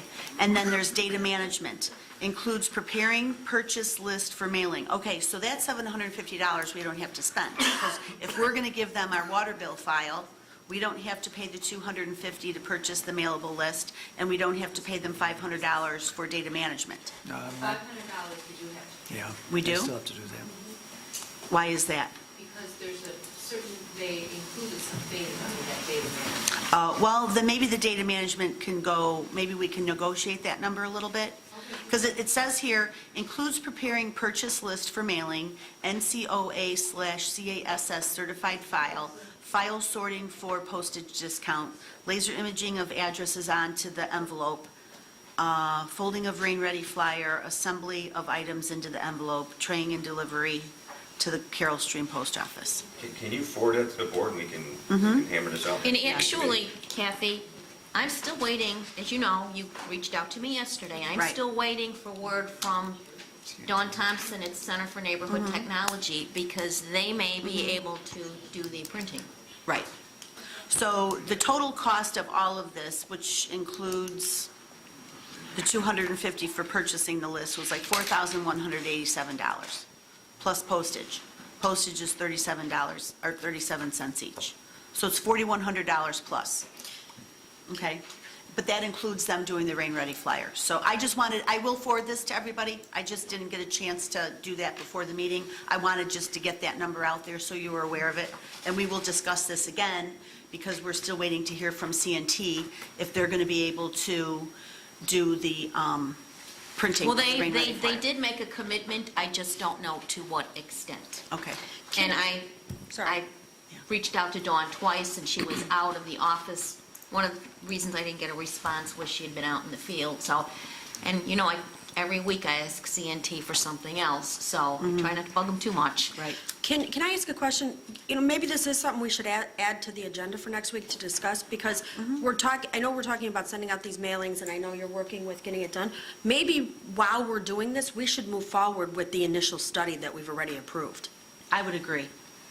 The $9,000, because some of this, we might be spending money that's not, I mean, to get the initial study down that we said we were going to do, because that's going to tell us who's going to come out, if it's feasible. If it's even feasible, so maybe we should get that done before we approve spending $3,000 or having other Sandy, people spend that money. This letter needs to go out anyways. This letter is kind of serving dual purpose. Okay. This letter has to go out as part of our CRS plan. All right. But I thought since we're doing this letter as part of the CRS, this is going to be the village's initial written introduction to all the village residents that were on CRS. This is what's going on, and we will be communicating with you further. And I think the original intent, after we adopted the Rain Ready plan, was to distribute the Citizens Guide to every resident. So it just seems like it's perfect timing, and CNT committed back then to assist, so I think this cost will be substantially less. So, and I do agree with Sandy, since next week is going to be a special meeting, I would also like to add to the meeting agenda that we review the Loma bid that we had received, and, because if you remember, one of the line items, as Sandy mentioned, was to do the preliminary study, and the cost for that was like $9,000. So we need to do that anyway, so why don't we move forward with that? I believe it was going to be reviewed by CNT, and actually Robinson, I believe, by what you wanted, Mayor, is that right? Yeah, Is that right? I would And think Robinson, that'd be a great idea. And actually, we got talked the- about this at Rain Ready. We sent it to Attorney Hal Sprague. Right. You already sent it to him, and have you heard word back from him yet? Not, Anna Wolf touched on it briefly at last week's meeting. I don't have anything in writing. So I think it'll be premature until Robinson has had an opportunity. Okay. And I get something in writing from Attorney Sprague. Okay. and to solidify the rollout also, right? Right. I think we should solidify the rollout of it. If it does come to fruition, Right. we know what we're doing.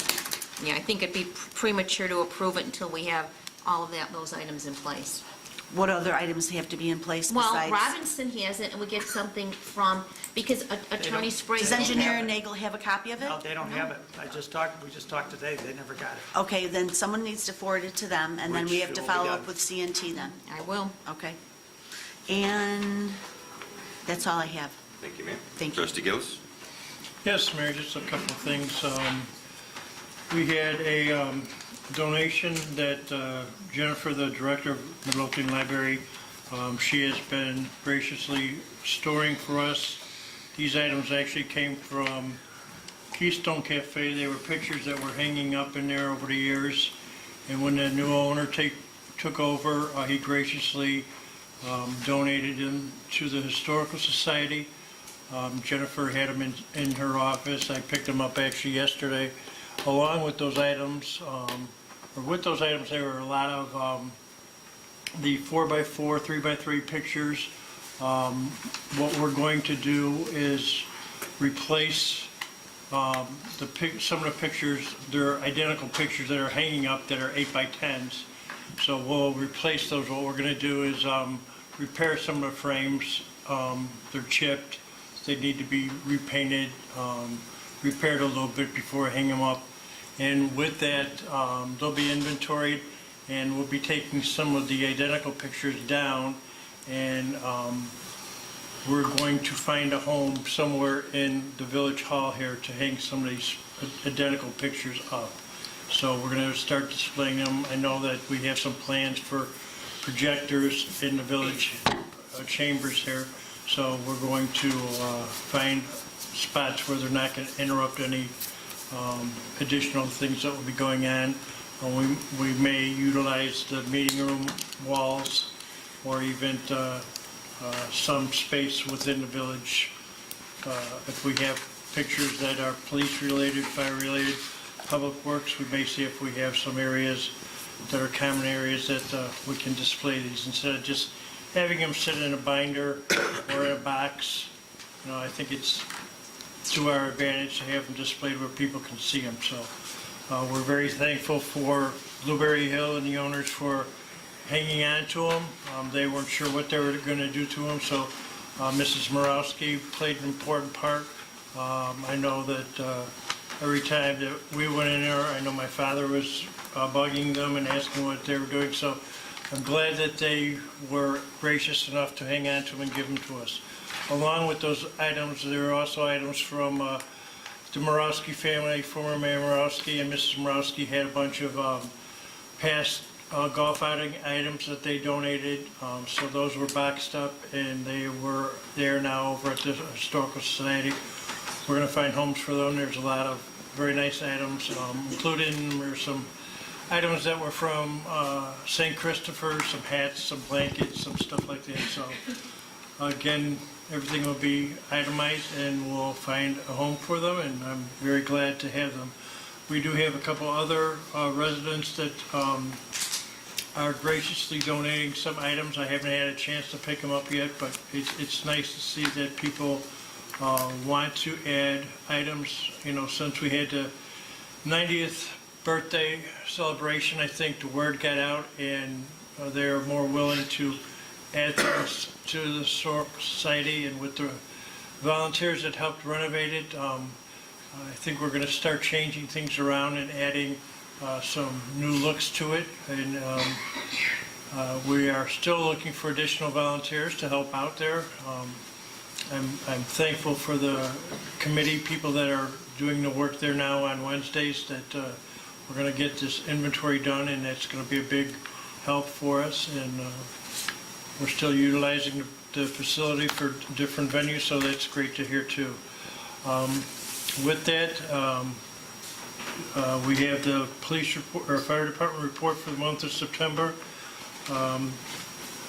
They had a total of 220 calls for the month. 155 of them were emergency response calls.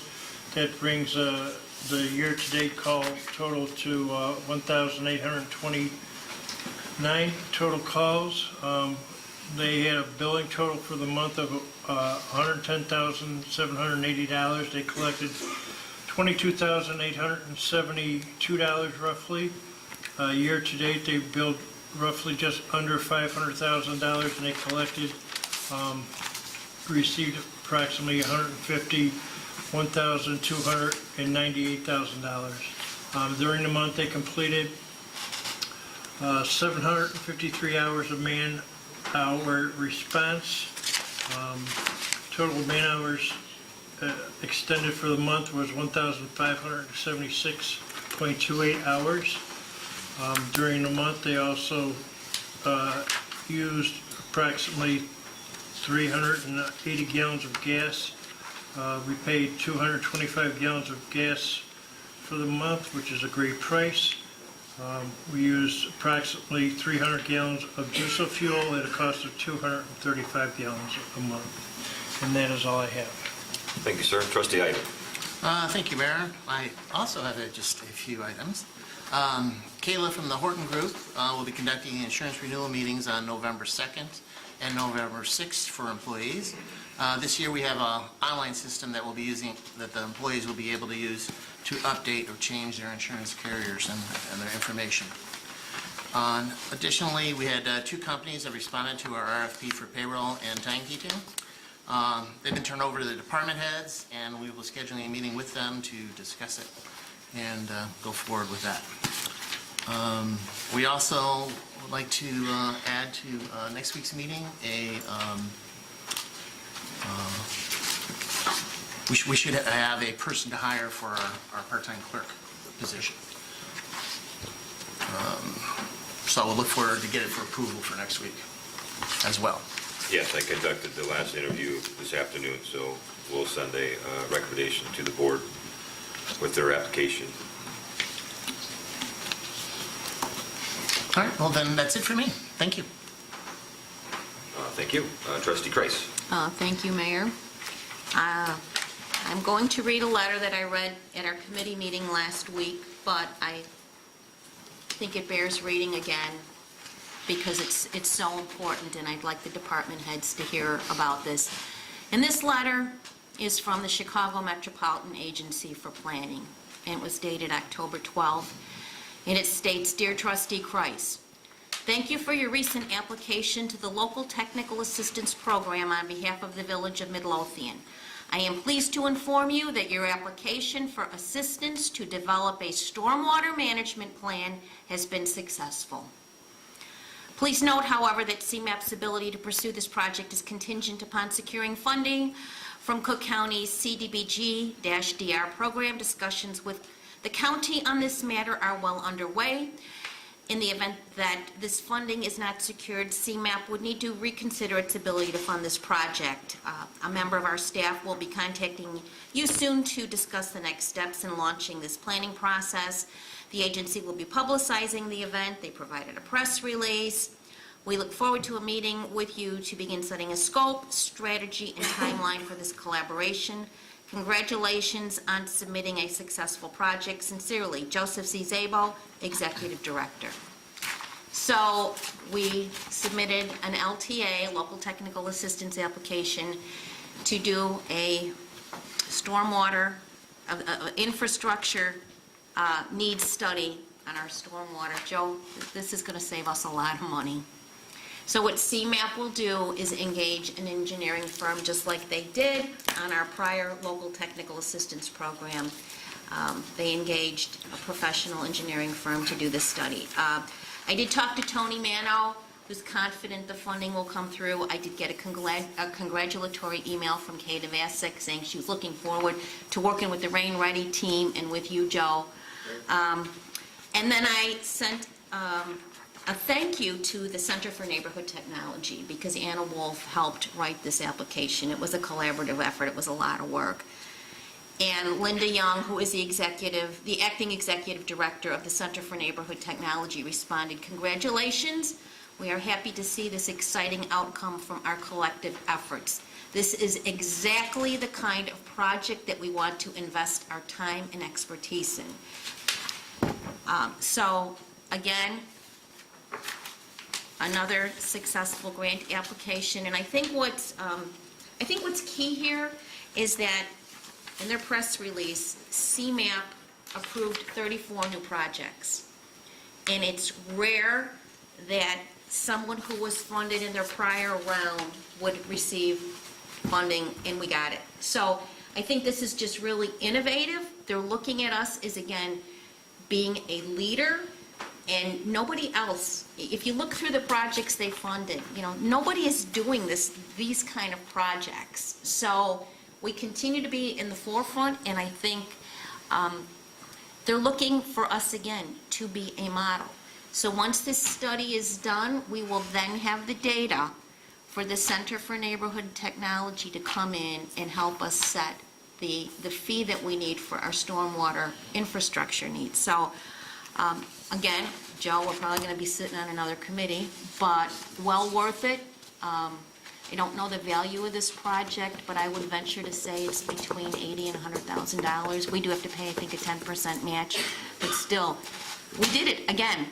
So this is really exciting as we try to not tap into our general fund for these kind of projects, because that's where this money would be coming from. So I am really excited about this. Karen, what was the match on that? I think for a community of our size and our socioeconomic data, it will be 10%. Okay. We have not received a bill. For other communities that are high need, they do not ask for a match. Okay. But this is all federal funding that they get through the county. So We will be working, looks like, with Tony and Kate again in more meetings and more studies, but this is exactly what we need, as we've been talking about. So, Keep America Beautiful training is again on November 3rd at noon, and I think most of you in this room, the department heads, are either going to be there or send a representative, and I thank you for your It time. says 9 a.m. Pardon me? It says 9 a.m. Yes, it is 9 a.m. Oh, you said noon. Oh, it's probably going to go from 9 to 12. 9 to noon. We're going to try to do it within 3 hours, but very, very, very important first meeting. Our trainer, Sue Smith, will be here. Jackie, we're excited. We've reached out to get some other partners from the school, the chamber, and the library. So I've been in contact with the library board president as well. For Carl. Carl has the water tower dedication. I talked to you about possibly recording the training session for those department heads or whoever couldn't make it. You know, we can talk about it. We talk about it now. Yes, we can do that. Good talk.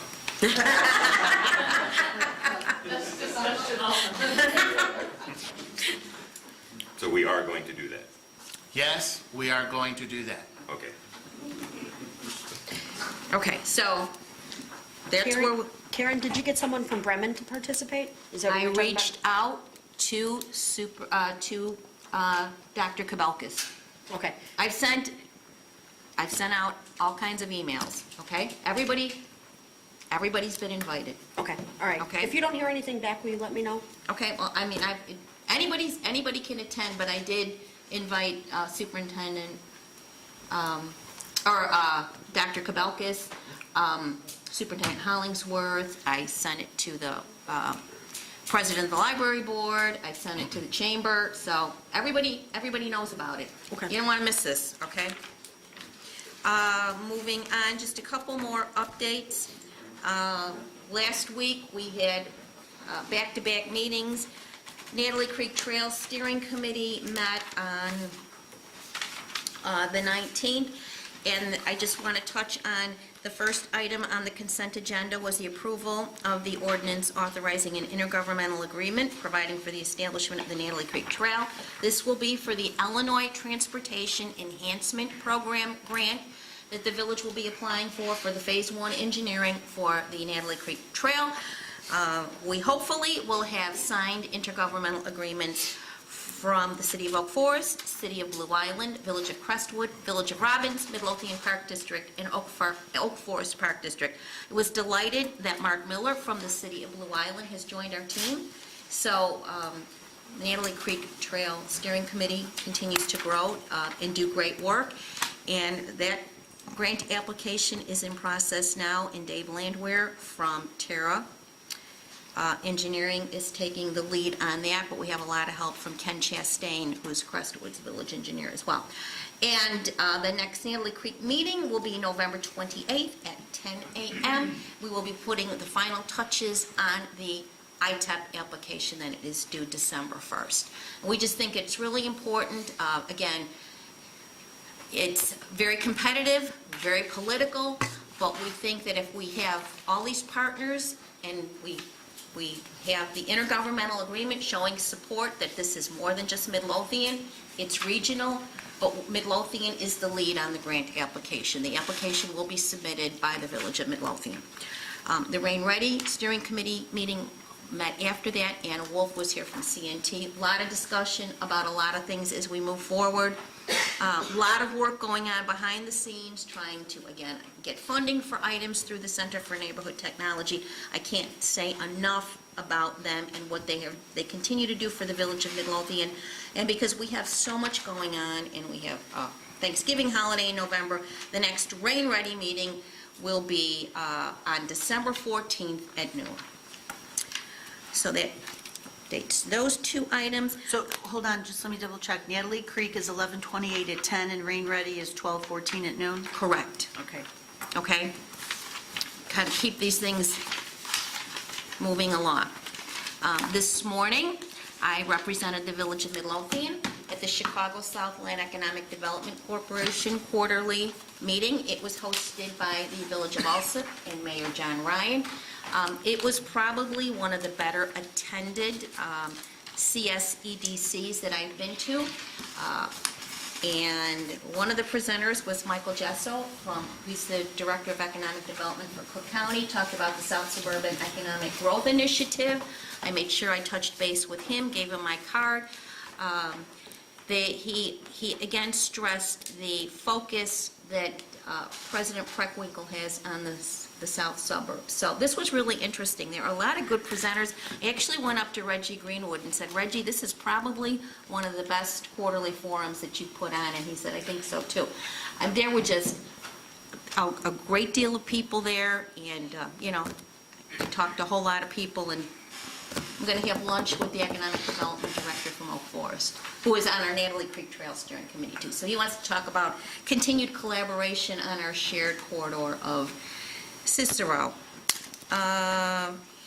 Also, I received an email, as did Trustee Killily, from Russ Ryden, who is the Executive Director for the Land Bank, and he is pretty confident that he's going to be able to make another deal. He has an interested current business owner who is interested in acquiring property that the Land Bank anticipates acquiring through the abandonment process, and possibly sooner through a deed in lieu of foreclosure. So I'm trying to now set up a time to meet and hopefully have some abandoned properties purchased by a current business owner through the South Suburban Land Bank. So it would be a win-win for the Land Bank, for Midlothian, and for this individual to hopefully expand the business. So I'll keep you posted, hopefully having a meeting sometime next week. And Mayor, one last thing, do we have any other, because I've got the National Fish and Wildlife Foundation wanting to release their the $150,000. Do we have any further update on the audit? I know I reached out to you Monday. Yes, Sean has been in the office all week, and he feels like we're getting very close. He can't give me an exact date because he still has to send it to Matt, I believe his name is, for final review, but he's very, very close to getting a draft audit to us, so he just didn't want to, And next week, next Thursday and Friday, one of the, not partners, one of the other staff are going to come in to talk about getting ready for the 2016. So we are hungry. Okay. I know, but every couple weeks, I get an email from Washington DC, where's your audit? he's pretty confident it's going to be fairly soon. Okay.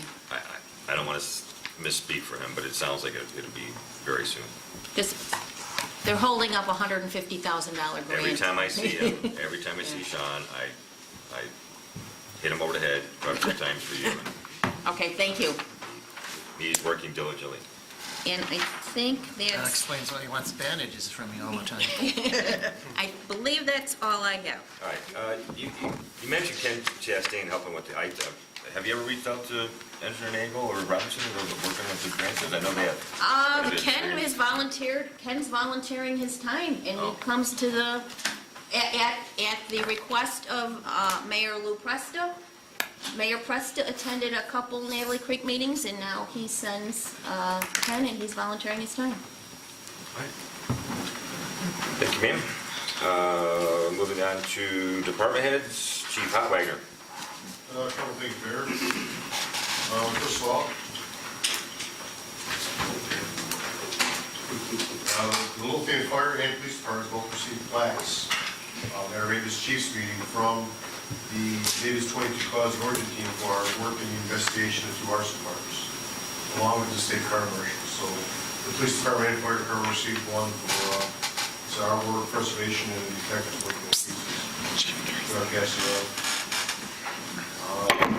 I'd also like to, I would, for myself and the association, thank everyone who attended the pancake breakfast. It was a great success. Also, those who made donations for our annual raffle. If you haven't got a call by now, you didn't win. A lot of people did complain we had some issues with the tickets this year, they got out late. Some people just got them as soon as like a couple days ago. Oh, jeez. Hopefully next year we'll have it all straightened out. Another thing, don't forget, on November 5th, we change our clocks. If you could change it back an hour, so we make sure you change your regular smoke detectors and carbon monoxide detectors. And there are still free smoke detectors available at the firehouse for all residents. They're right across France, so you can come to the firehouse. Between 9 and 5, you get up to 2 free smoke detectors and 10 years. So we still got those. And Engineer Radio asked me to thank everyone who purchased the cancer awareness shirts. He sold over 250 items. He will be posting the update on how much money he raised. Fundraiser was a great success. Anybody who had orders, they are available at the firehouse. Last one was received today, and there will be no more further orders. So whoever ordered them, we're back to the firehouse. That's all. Thank you, sir. Chief Delaney. Just to reiterate on Resusapalooza, the police department will be there issuing trick-or-treat bags and also include garbage, street safety kits, have a piece of candy in each as well. Case update, the suspect from the parental kidnapping from about a month ago was apprehended on Monday after an extended foot chase with our department, crushed with Robin and Posen assisting as well. So he was charged with a multitude of felonies that included aggravated battery and home invasion. And then yesterday we had a residential burglary in progress where the homeowner came home and basically chased the suspect on the street, and Sergeant Tebow happened to be in the neighborhood and picked up on that foot pursuit and apprehended that individual as well. So good job this week, and we definitely got our cardiovascular training. Dr. Stetson. Outstanding. Great. That's all the report for the police department. Thank you, sir. Superintendent DeSimone. I have nothing to report this evening, Mayor. Thank you, sir. Superintendent Sperry. Nothing to report tonight, Mayor. Thank you, sir. Engineer Nagel. I got a couple items. First one is the elevator tank for the ribbon cutting on October 13th. It's a very nice event. I want to say thank you for everybody who attended. It's really enjoyable seeing the tank is working fine right now. Natalie Creek, last week Cedric Robertson reached out to me and asked me to prepare an exhibit showing what easements are there, what easements are not. As far as I can tell, they're not making progress on it. They had picked up one more when he emailed me last week. So I'm not sure what to do with this BS research, just to inform you of it. I think there's got to be a plan B coming up. I think that eventually they're going to say what they're going to do if they're not going to get the easements, and will it be condemnation, or will it be adjusted plans, or what we're going to do. But If I could just interject, did he send you a copy of the letter he sent out? no. Okay, I shared this, Engineer Nagel, last week with the board. He had sent me an email, and I think he copied you on it too, Superintendent Sperry, with an update that there was one more signed agreement. And he sent me a copy of the letter that they sent out to the landowners that did not respond. And there was pretty strong legal language in the last paragraph. So I think they're prepared to handle it. Wonderful. Okay. We're doing the ground storage reservoir structural inspection from the interior tomorrow morning, 8:30 in the morning. If you'd like to come out there and see the tank, and if you can't get there at 8:30, you want to get out there sometime in the afternoon, I'd be happy to meet you out there with Joe. The tank is a 36-inch manhole on the side. You got to kind of squish yourself to get in there, but once you're inside the tank, you see the roof, you see the entire structure. I know I showed you photos of it, but it really doesn't do it justice unless you see what it's like. Tomorrow, we should be able to make a final decision on whether we're going to go with a full roof removal or a roof rehab. So that's coming. On Jolly Homes, we're about 90% done. We met with Joe Sperry multiple times on this. The reports to be done on November 8th. What we found out so far is that in Jolly Homes, there's two independent problems. There's a problem on 151st. It's really not hydraulically connected to Jolly Homes problem, which is over to the south and to the east. They are connected in the floodplain in the Markham area on it. And so what we found out pretty much, which I think everybody pretty much knows, is that the storm sewer is undersized. There's inadequate inlets to allow the storm water to get in. And there's also a backwater issue with the creek that we're going into. where events at the backwater of the creek get raised up so high, we're going to start seeping water back into Midlothian as opposed to flowing out. So what we are proposing to do with that is to come up with a four-pronged approach on this. And the first approach is to be televised between all the storm sewers. See if we find any kind of blockages in there that is not allowing the water to flow. We're going to make a recommendation to install various catch basins throughout some of the roads out there. We have actually entire blocks where there's just 2 catch basins at the end of the block. And it's an inlet control issue where we can't get enough water into the storm sewer. This is occurring on the minor storms, the 2-year and the 5-year storms. Anything above the 5-year storm is going to wash itself out. By putting additional catch basins in, which is relatively inexpensive, it can solve some of the problems for the minor storms. On the major storms, we're proposing upgrading the storm sewers too, and also. And then lastly, we're looking at possibly putting in check valves on the outlets into the creeks where we have the backwater condition, where only water allows water out. Now, all this is going to be prepared for you in an exhibit with cost estimates that will be easy to follow. There'll be aerial photography showing where the improvements are, showing what the costs are, and showing what the benefits are. That's going to be coming on November 8th for you. Can I also ask, are you going to have, because I'm doing what I'm looking for, I think I found a grant.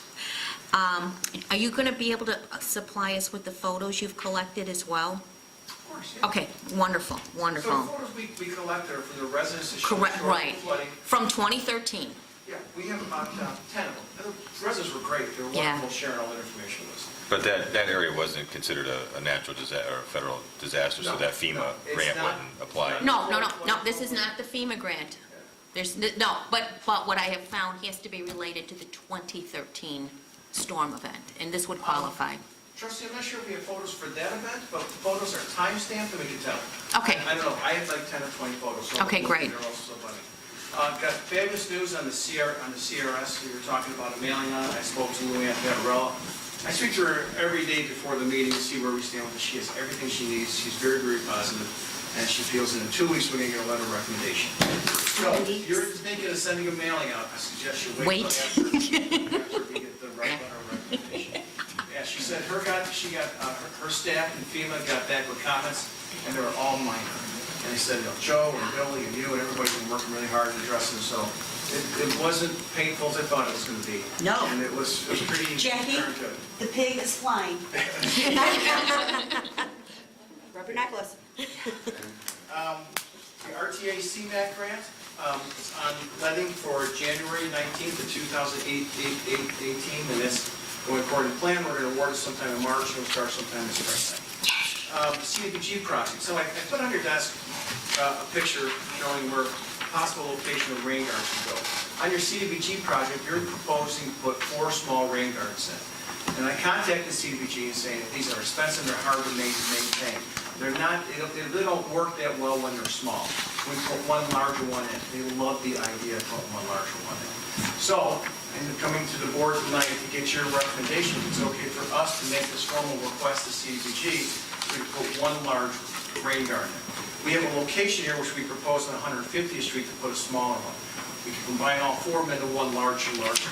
And this is right here in front of the parking lot where the park is. The old pool, splish splash. Right. Oh, So it wouldn't be in 150th? front of somebody's home. You know, I think it's an ideal. It wouldn't be in front of somebody's home or business, or And it's in an area that is. has a lot of water runoff.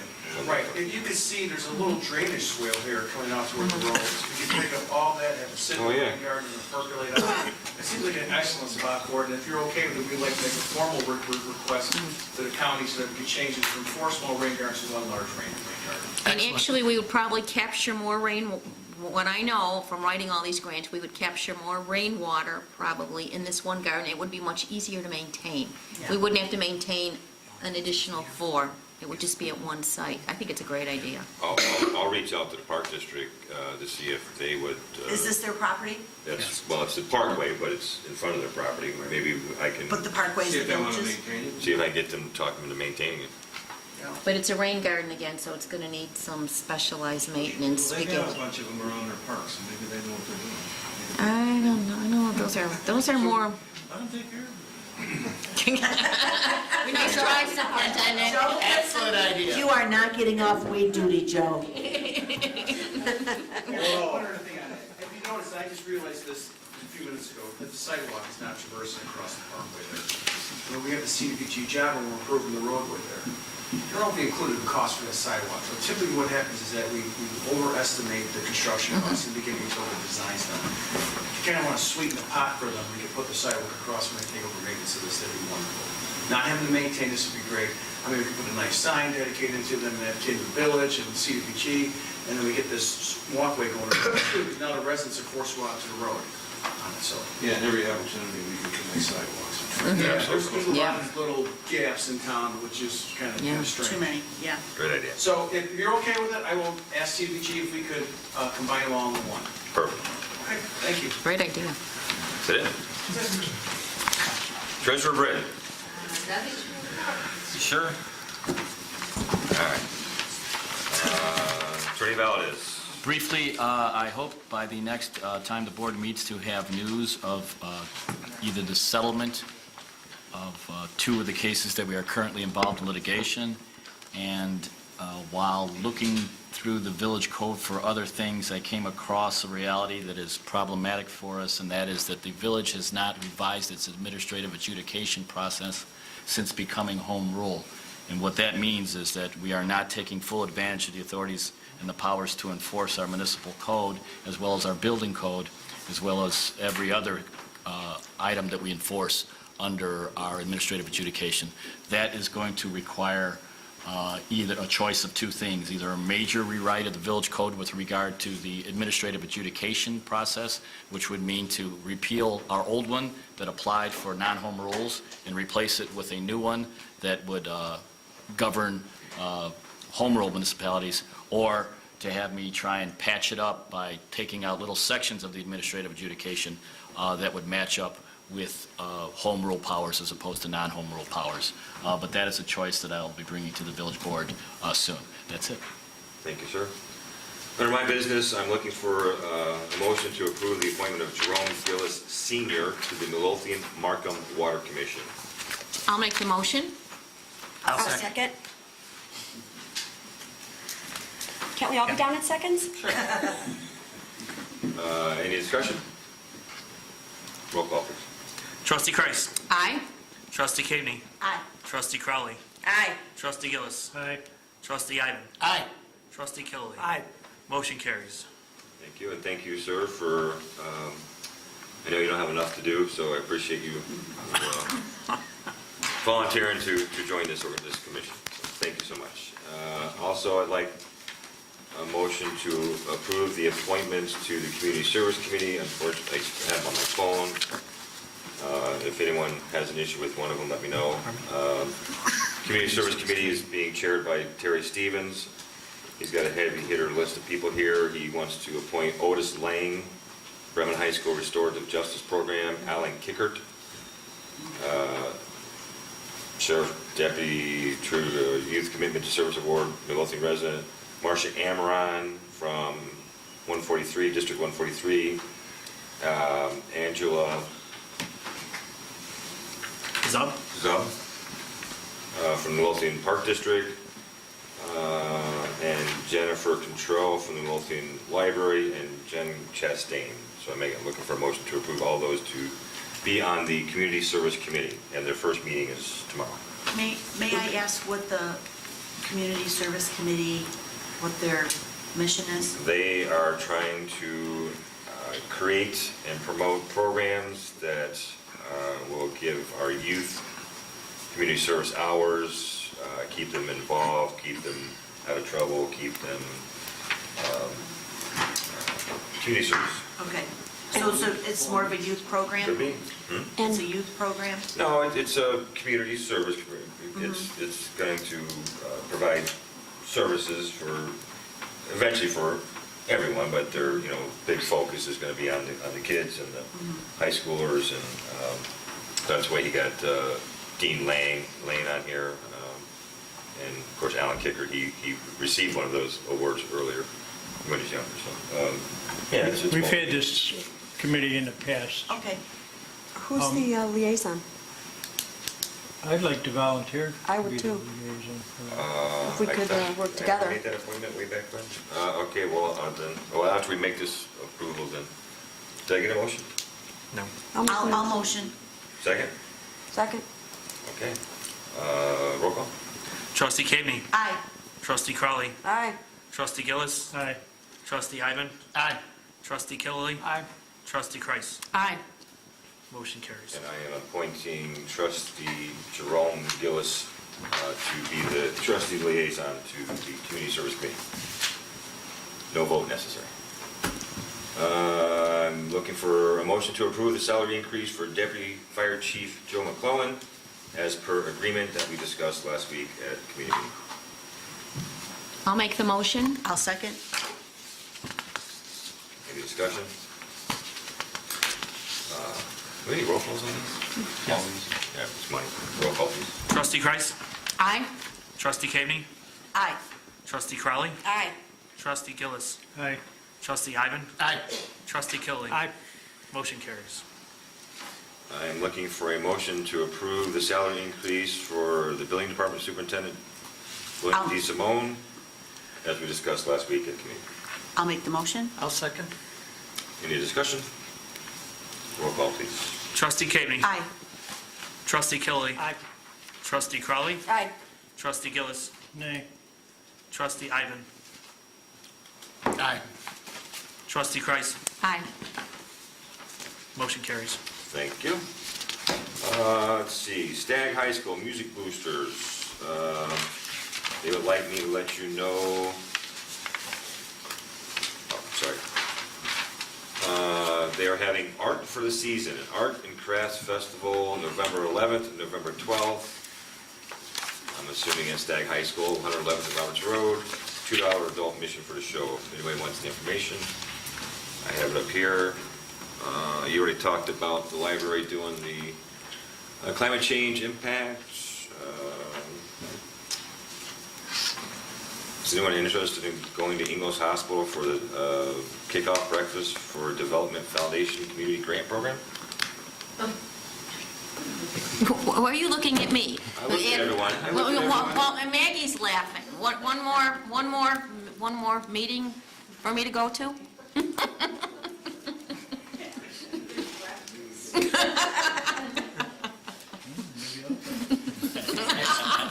I'm not sure. I heard you.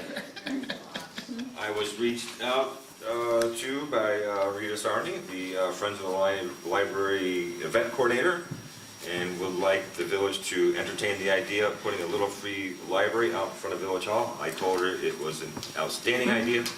After seeing the one at the Park District, I just think it's a great idea, and I think we should go for it. And I believe you are working on a grant. We're hoping we can win like a lotto kind of thing that they're doing with coordination. Lieutenant Amron is actually working on the grant opportunity. Outstanding. But yeah, our thought was to put it outside of Village Hall and making sure it's safe, and we'll put in there, but Lieutenant Amron ended up trying to get the funding for it. There's a second piece to it, right? Rita, I'll get the permit for you. And that There would was be a the second fourth piece. one, correct? That would be third. Wasn't there a reading piece?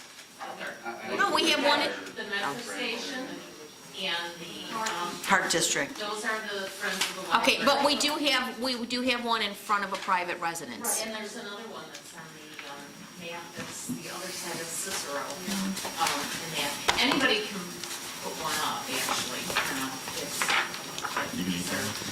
our arms. And that is all I have. Great idea. That's all I have. So you'll let us know the status of that, and we'll, Right, if it has to happen in the spring, it'll have to happen in the spring, but yeah, it's nothing that would go in. before, okay. Clerk Moscow? Just two short updates. We did have a request for a block party, however, we did not actually receive the request, so that item will not be voted on this evening. I did want to give an update on the minutes, as the trustees know, and I know Trustee Kreis definitely knows, because as usual, she's provided a number of updates. Mrs. Kalaki has been burning up the printers and software to get minutes done. I think at this pace, we should find ourselves in a fully up-to-date position likely by the end of November for the board meeting.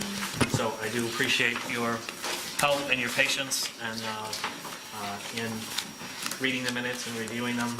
Last Saturday, I think when I sent out 2 sets, I thought that was going to be all we would be asking the board to review. And lo and behold, by dinner time Saturday, Mrs. Klecky had another set done. So that's why you received 2 emails this week. But thank you for your help with that. Just enjoyable reading, and I'm sure All Deputy 24 Clerk pages. Kalaki just loves those emails she gets from me. And I was talking to her yesterday, I believe we're almost done with October's meetings, August? We are done with August. There was no 5th week. So we're only, September. We have September and Wait, we still have to get the meet, still more than a month, no. three meetings a month, 3 meetings a week as And as we did this 4-hour week. meetings. And 4-hour meetings. I There's a think. lot of talking. I think by the second meeting in November, we should be entirely done. It just means that there will be more light, enjoyable reading for your weekends coming your way. looking forward to it. That's all I have, yes. And executive session. Huh?